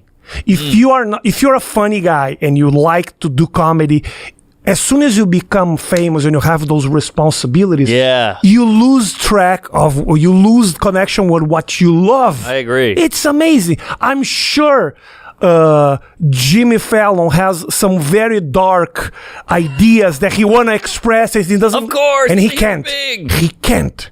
You live on a leash, and you're not happy. So also doing a choice to like just not playing the game was me ripping up the leash. I didn't want to be there. I wasn't happy there because fame is because you felt like you were being, it was like clean, and you weren't allowed to be the real you. People are like, you cannot talk about this or that, be careful with this or that. But here's the thing, comedy is so broad that you don't even know what is right or wrong. Because sometimes you create something, you don't know if that thing is like, is this the one that people are going to be mad at? Right. Where do I go? I just write the best bit of my career. Yeah. You don't know. Exactly. Yeah. There's not a book saying, don't talk about this. Yeah. Don't, the line is invisible. You create your own line. Of course. You know? Yeah. So sometimes you, like the baby joke, I could never imagine that would be a problem. Because I did, like, if you see my first special and second special, which was already on air at that time, it's much worse. Really? Thing. Yeah. And nobody cared about that, but they chose that one. The intro is him fucking a baby. That's a crazy. I was actually fucking a baby. Let him talk about you it. feel messed up. But then when with that. Yeah. But then when that thing happened, I felt free. It was like a chance for me to be like, I already got the money. I'm okay. I'm not a millionaire, but I have enough to live. My kid is okay. He's in a good school. My wife. Where's your kid live? He lives in Brazil with my ex-wife. Were you with your wife at the time this happened? Yeah. Okay. Yeah. She stuck with you. Yeah, she was with That's me. cool. Yeah, That's huge. She was with me. Because it is very tempting, especially when you're one of the first. It's just this shitstorm on top of you, and I could see a lot of spouses being like, I'm out. Yeah, you're ruining my life because you're a fucking dumb zinger. Well, I think that's what's fascinating about what happened is you taught Brazil what a stand-up comic is, and also how to stand by the courage of your convictions as a comic through a very tough time. Yes. So you taught them two things, like how to deal with the scandal as well as a comic. yeah, I never thought this as, oh, this is going to be a lesson for the future. It was more something like, how am I going to feel comfortable now? You know, I'm going to feel comfortable being funny. I know that I didn't do anything wrong, but I think the most difficult part was what Mark was saying. Like, I even get emotional when I talk about this shit because I get it. My family was really worried about me. Yeah, and that's not good. When you see your father calling you and it's like, are you going to go to jail? And then, you know? Yeah. Oh, fuck. I knew that. So I would get emotional when I talk about this every time. Shouldn't have brought it up. So, baby rape. It's difficult. It's very difficult. Yes, when your people are around you. But at the same time, what an hypocrisy. I am worry about my family, but I just said that I would fuck this woman's baby, you know? So, you know?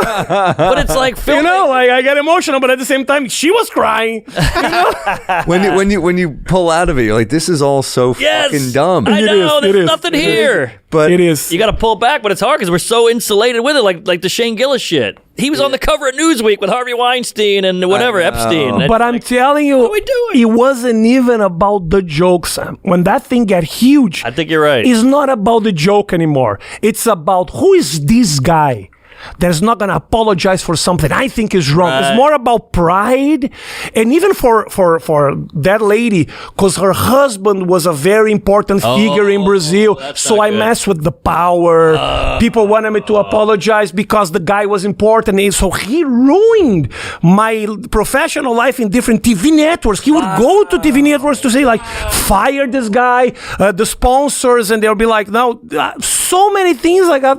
Wow. So all of a sudden, it's not anymore about what you said. It's about who you're messing with, you know? Yeah, that's a whole nother layer I never knew about. That whole thing. It's a lot. It's a lot. Yeah, well, we sympathize, and I'm glad you're okay. And I think you got tougher on the other end of it, which it sucks to go through something like that. And your wife's a fucking champ, too, for hanging in there. Your kid's fucked. She divorced me, but it's okay. It's after a while, she got tired.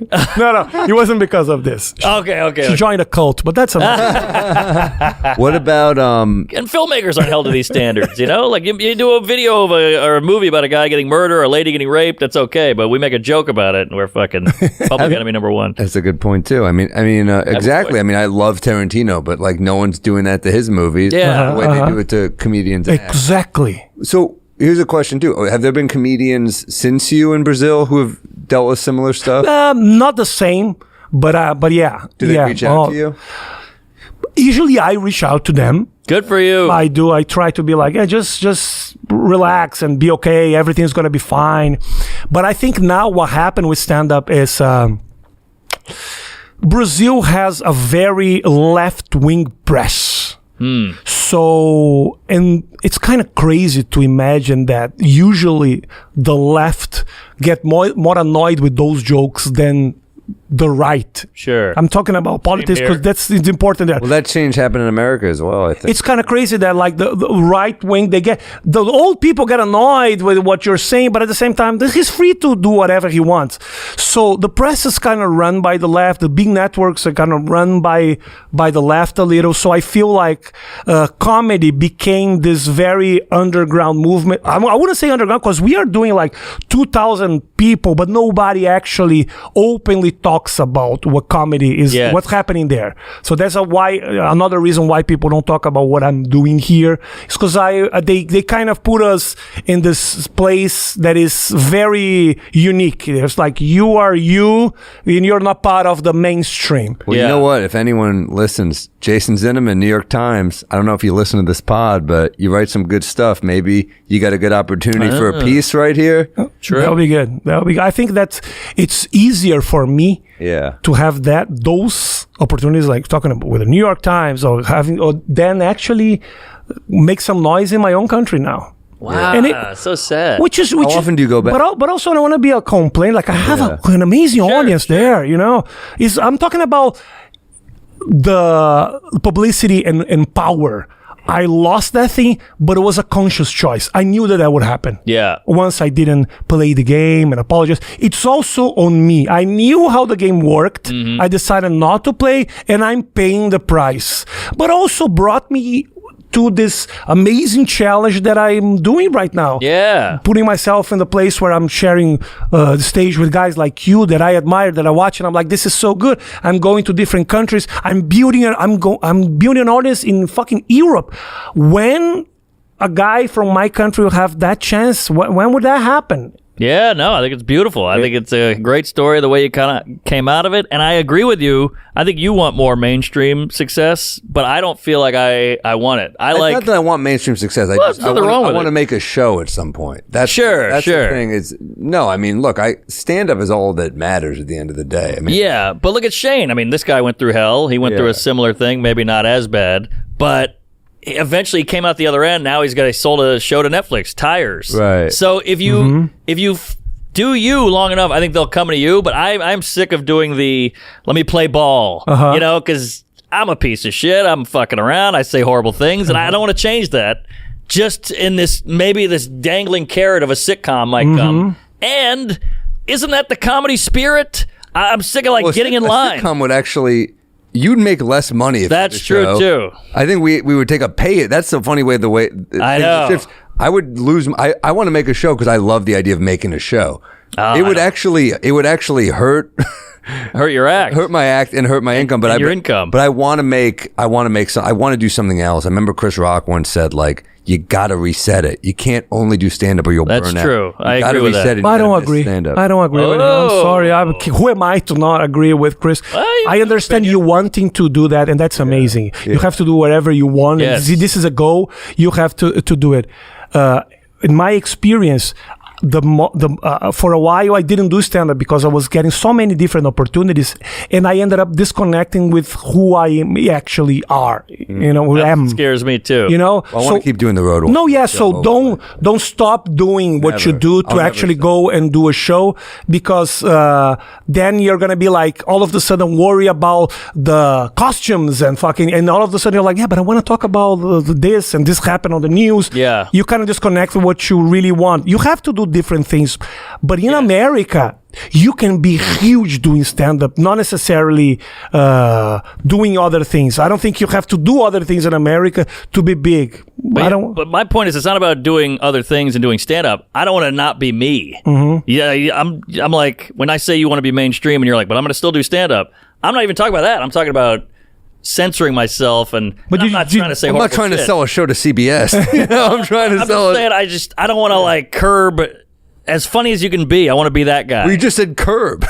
Curb myself. Okay. Curb your enthusiasm. You feel like he's reeling it in? I think you could be yourself. Yeah, he can. But did you ever feel that you have to pull back a little? All the time. When? All the time. When? I mean, what you do on the morning shows, I'm like, that's comedy. You're doing comedy. You're put in this little box, and you completely break out of it at their expense, and it's great. To me, that's what comedy is. And I think the more you do some mainstream stuff, the more that layer gets taken off of you, and then you become just this cog in a less creative thing. Yeah. Okay, you've done it. You've done it, so you tell me. Well, yeah, I mean, look. I caught myself wearing a suit, interviewing someone that I couldn't care less. Oh, and I'm like, perfect. I'm spending my whole night talking with this person. Amazing person, good heart. Yeah. I couldn't care less about her life, and I'm here I wasn't even wearing a suit. I was wearing that one piece. It was, I looked like those guy who works in casino. It was horrible. And I felt like, who am I? That's all I'm saying. Like Jimmy Fallon, I mean, imagine sitting next to some 2-bit actor and you gotta go, get out of here. We're gonna play beer pong, you fucking homo, or whatever. I'm like, I'd put a gun in my mouth. The whole reason we got into this is to cut loose. To not be that. The thing about this show is we have people on we want to have on. Yes, it's a different Except for Al Franken. That was wrong. But inside joke between us. But yeah. Let the guy do the show. Then let Sam do his show. No, I'm not saying. Do your show. I'm trying to talk about My thing is- Mark's trying to kill the idea because it's going to hurt the podcast. He's thinking about himself because if he do the show, the podcast is over, Sal. Let it go, Mark. What a selfish piece of shit. I'm doing the pod no matter what, and I'm doing stand-up no matter what, but we'll have to backlog it if I were to do that. But I grew up loving sitcoms and stuff, and if I can't do it my way, I'm not doing it. All right. Because I love stand-up. So it's like, that's the thing, is like we have to fall back on our favorite thing. Yes. I just don't want to burn out. I'm on the road Agreed. 45 weeks a year for, I don't know, the last 12, 13 years. Yeah, no, I hear you. So it's like at a certain point, you're kind of like, I like the road. But at a certain point, you're like, yeah, I love the road. But at a certain point, you're like, this is going to be my whole life. No, you're right. And my agent hit me up a month ago and was like, you can't do this when you're 66. Like, you got to have something to fall back on. And he's right. And you want to have, I like when musicians have a catalog and have done different types of shit. I want to do different types of shit, but I only want to do, like, if I can't make it my way, I'm trying to make a show with Mike Lawrence right now. Yeah. My friend, and I love it. I love what we have. If I can't sell it, just going to line up the whole year. So Right. we're in a good place, but Nice. But you're doing it your way, and that's the key. we'll see. We'll see what happens. Well, that's what they do. Guy who's on Puppeteer. when the whistle blows, Ricky Gervais. Remember that one? Oh, yeah. When he did that show. No, I'm on the worst show of all time. Don't do a multicam. No, I won't. I mean, can you picture me in a fucking multi? I don't know. Honey, I'm home. And to each Where's camera. Wingy? Sam, Runs in. say it into each camera, please. Yeah. Yeah.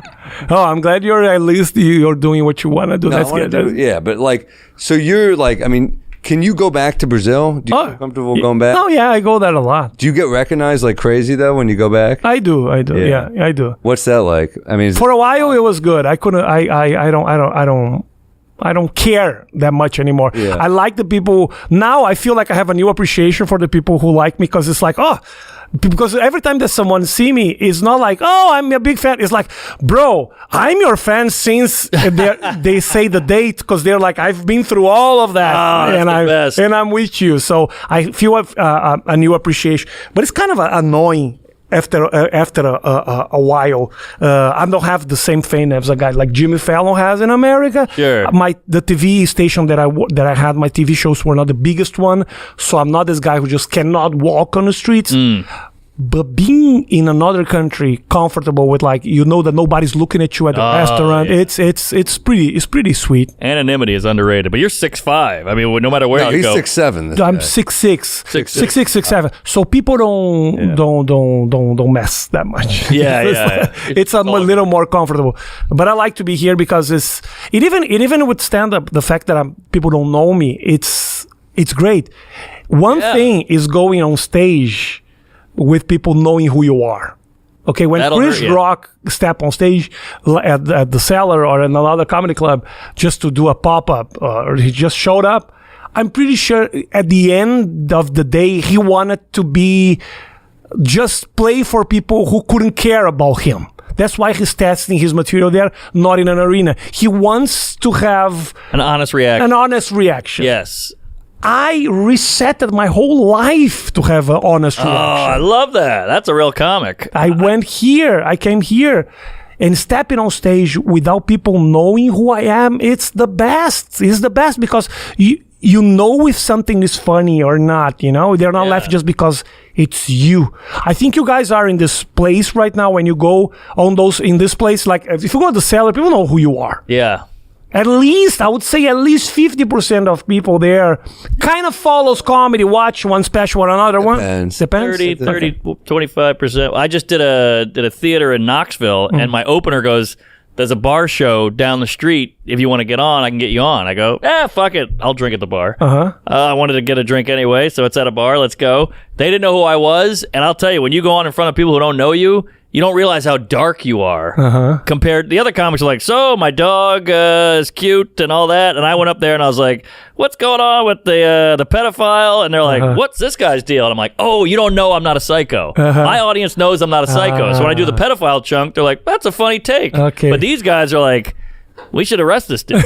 Pays this motherfucker. But Knoxville, great crowd, right? Great crowd. That's like a fucking great city for comedy. That's good. Yeah, but I got him. But it was like a splash of cold water. Like, oh, I gotta play ball. I gotta tap dance. I gotta get these people on my side, and then do the pedophile. Oh yeah. I can't open with an abortion. I opened with a pedo out of the gate. I was like, this is an idea I thought of, and they're like, who? What? I've done that before too. The heat check, where you've had a few good sets in a row, and you're like, let me open with a kid fucking joke, and then just silence. You're like, oh yeah, I gotta earn these. And the in the back, like, this guy's doing the theater. This guy should be in jail. That's good. That's funny. So speaking of, do you guys working on any bits? We do a thing like working on bits. Oh, you watched the show. I did, yeah. Do you have a bit? I have. I'm trying for a few weeks already. This joke, which is my wife. She got, when we moved to New York, she got really depressed, and she lost 20 pounds. Nice. Never looked so hot. And now I'm in this conundrum where, like, I want her to get better, but not really. That's funny. Because, so you're trying to weigh the pros and cons. You're like, I mean, look, when she was happy, her tits were bigger. You're weighing the pros and cons and her. Yeah. She wants to go to therapy. I'm like, do you really need therapy? It's like, I feel like I kind of lose half of the crowd when I say this. Even if I find I need to be really loving with my wife before I start saying this. That's what I kind of found something, like I really love my wife, but I am living in this moment which is really, really difficult. I want to share with you. And then people are like, okay, he loves his wife, but there's something that annoys him. Even that is not enough. You know what you should say at some point? You should say that, well, she's happier now. She gained the weight back. She divorced me. Twist it on him. Twist there, maybe. Yeah. Yeah, it's weird how sadness makes you lose weight. There could be something in that too. Just it exploring works both ways. You can get sad and get fat. Oh, that's true. You're go right. both ways. Yeah, see, and that's most of people after divorces and stuff, they lose weight. Well, they go to the gym. Yeah, they know they got to get out there. Maybe that's another path that I can go. Like when you people just care about their bodies when they don't have a partner. It's kind of crazy. Yeah. Right? Isn't it weird? Like, I love you. I'm getting fat. Yeah. But no, you should be thin now because you love me. Yeah. So that's a whole other There's angle. Something there. And then maybe you could talk about how that happened to you. So now you take it off her. Because if you make it about women, people get weird about weight. What do you got? Oh, can I ask him? Can you do one in Portuguese? Because we're trying to go viral in Brazil. In Portuguese. Just point at us when you want us to laugh. Just go like, now, and then we'll start laughing. The joke that I would say that the fuck her and the baby in Portuguese. Oh yeah. Point at us when you want us to laugh. What I said was eu comeria ela e o bebê. Oh, okay. Sir, you gotta go. That's not funny. It sounds even less offensive when you say bebe. Bebe. All right, I got one. I have an idea. I have about.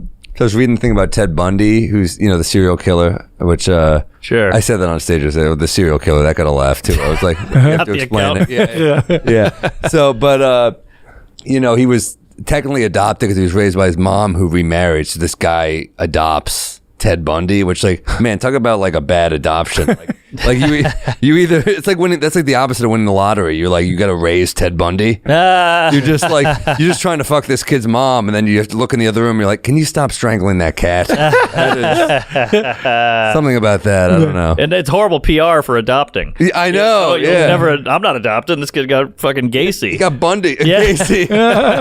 It is hilarious that you adopt and you get a serial killer. Right. You do the no good deed goes unpunished. You try to be a nice person. Berkowitz was adopted. Yeah, but the son of Sam. David Berkowitz. Yeah, but maybe when he grows up, the guy just get the good parts. Like my kid became a celebrity. He doesn't talk about what really happens. Like he has a series on Netflix. Yeah. That's good. He's big. He's doing well. That's great. I had an old bit about the household name. I have an old bit about like being bitter about like you think like serial killers are bitter about the. Like when they're on, they're like 3 murders in 5 years. I could fuck it. I should be the one on Netflix. Oh, that's great. I have this joke about serial killers saying that we have the same dream, comedians and serial killers, which is having a special on Netflix. You don't want to be a serial killer with a documentary on Peacock. You killed one guy with a knife, you're going on Hulu, you piece of shit. Nobody. Putting an open micer? Yeah. There could be something too about just saying the best parts, like, "Oh, Ted Bundy, that guy's killing it." Yeah. You're not lying. You're just saying all the things he's doing, but you put a positive slant on it. Yeah, what do you got, Mark? All right. I've never talked about this, never tried it, so this is real raw.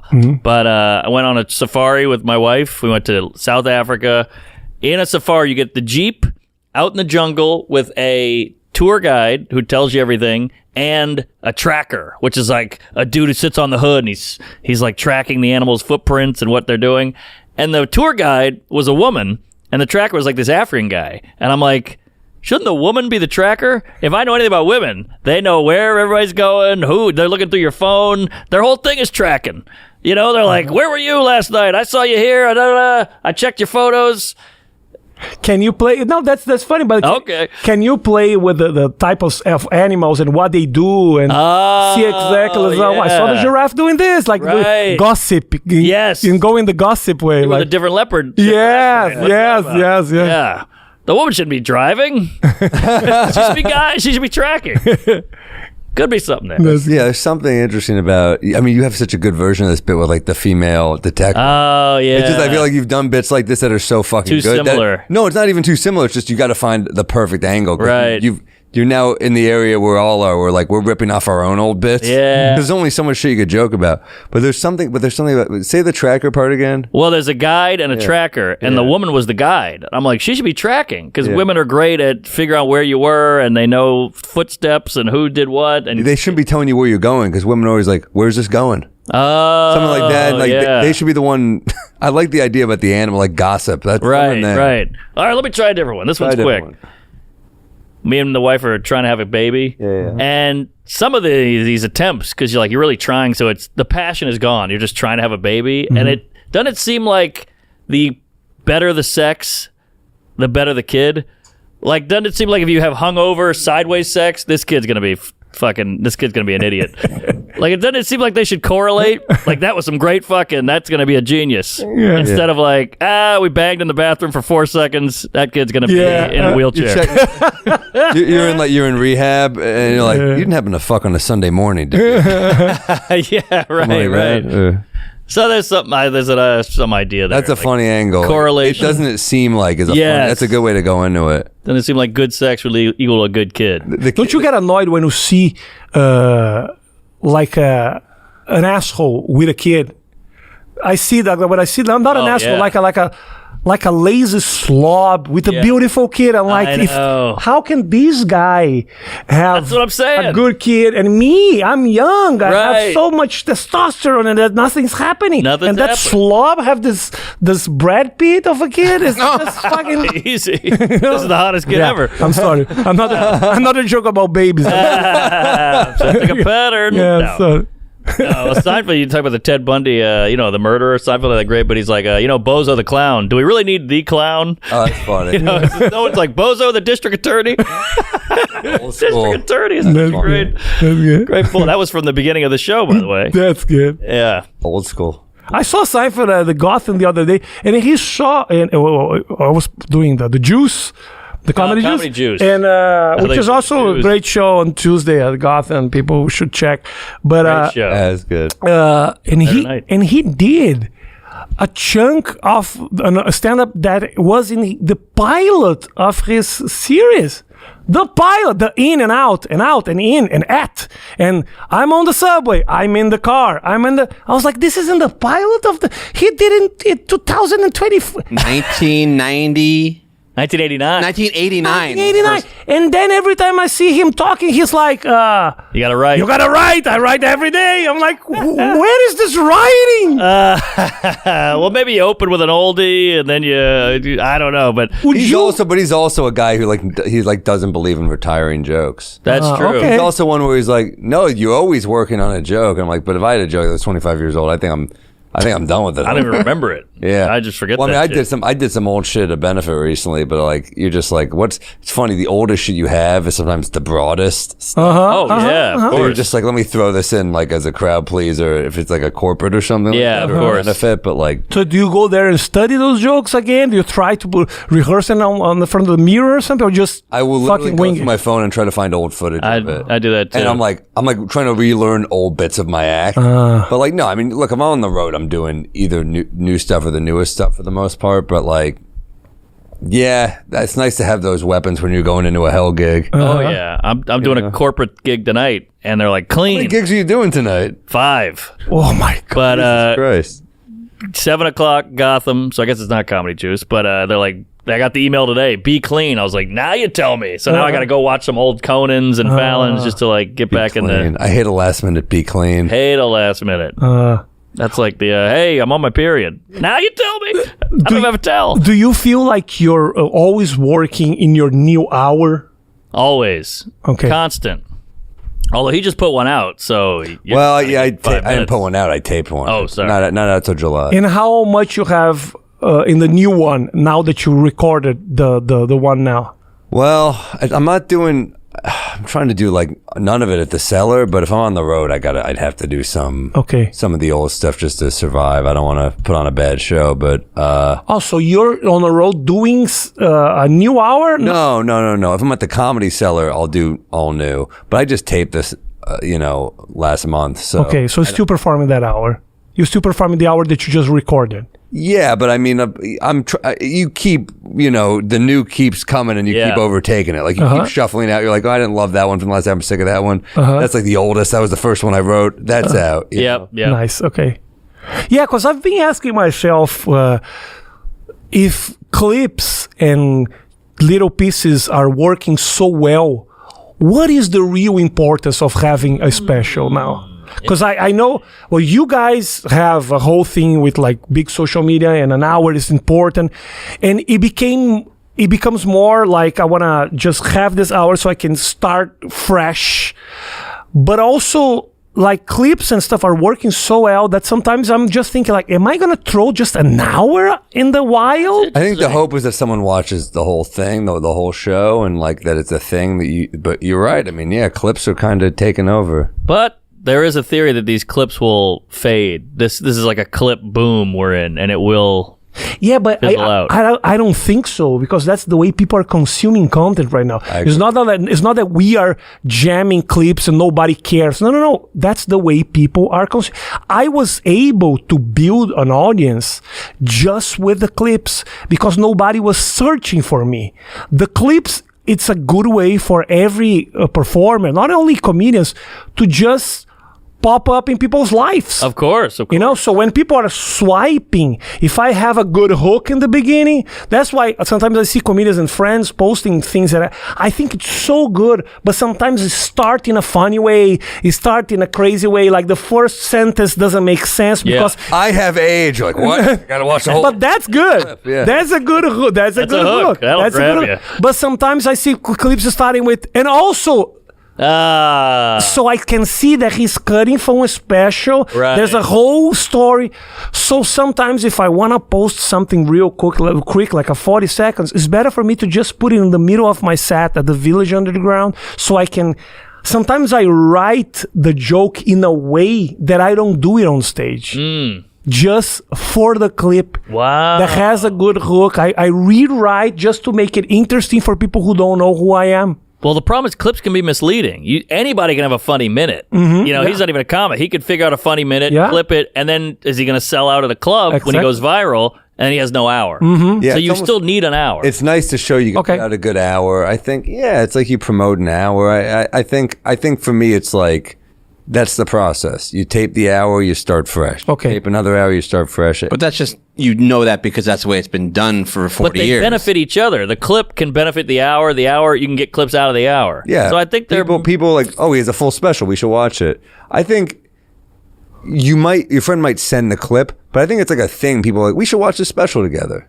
You see it on Amazon or Netflix or HBO or whatever. Yeah, that's good. When it's in in a big platform, that works. Even if it's like you have big channels on YouTube, that works. 'Cause you already have people there that are going to watch you there. You have, and on Netflix, sometimes it's like number 4, and then people watch because they don't know what it is. Right. But on Netflix, it's an active process. You click, you have options for you to click. On the cell phone, people are swiping, and all of a sudden you are invading their lives. Yeah. So it's an easier way for you to become, for they to become your fans, because it's like you're surprising them with your content. And the craziest when I hit the For You page, and it's tits, new comedian. Whoa, that made my For You page, so I will watch it. Good. And it really kills a boner. And it's, John Panette or whatever. But still, you're right. I wasn't asking for it, and I got it, and I watched it. Yeah. But he's got the best tits.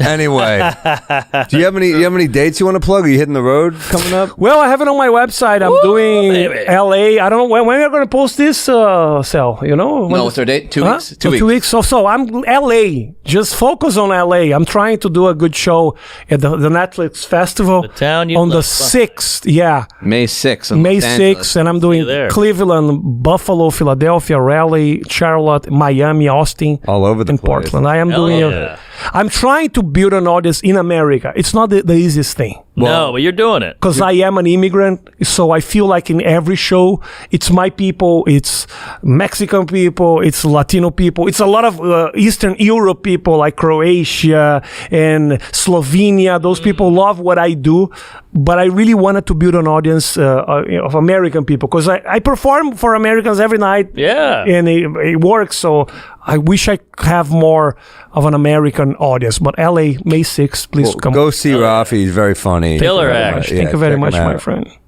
These are Mark's dates. Oh, geez, sorry. Buffalo, Minneapolis, Madison. We added shows there. Evansville, Bloomington. I'm doing, as Dave Attell calls it, the Connecting Flights Tour. I'm going to all these weird little towns. L.A., I'll see you there, fatty. Coachella at a casino. That's going to be tough. Victoria, Vancouver, we added shows. Royal Oak, Fort Wayne, West Palm, Fort Myers, Beantown, Fort Boston. Myers. Woof. Yeah, Pittsburgh, or is that Philly? Where the hell's Munhall? I don't even know. He's close to Pittsburgh. Okay, Seattle and Spokane, Mark Norman Comedy. Or Punch Up Live, Mark Norman. There you go. Go to Punch Up. Follow us on Punch Up, punchup.live/Mark Norman and punchup.live/Sam Morril. I added shows that aren't up there yet. Ooh, here we go. Back at it. Nice. Yeah, we added, we got Atlantic City, June 22nd. We got Brea, June 7th through 9th. I don't know why they're out of order. We got Rochester, June 27th through 29th. And the week, I believe it's the 13th through 15th of June, Miami Improv just added. So I'll see you there. And just follow me on Instagram, Rafi Comedy. Big follow. Rafi Comedy. Lots of good clips. Follow Thank you, Rafi there. Buy Bodega Cat at bodegacatwhiskey.com. Going to be very close to being legal. We love you. And I don't know how you got there, but I love it. It's the worst photo of me of all time, but thank you. I love you. Thanks, guys. Thank you.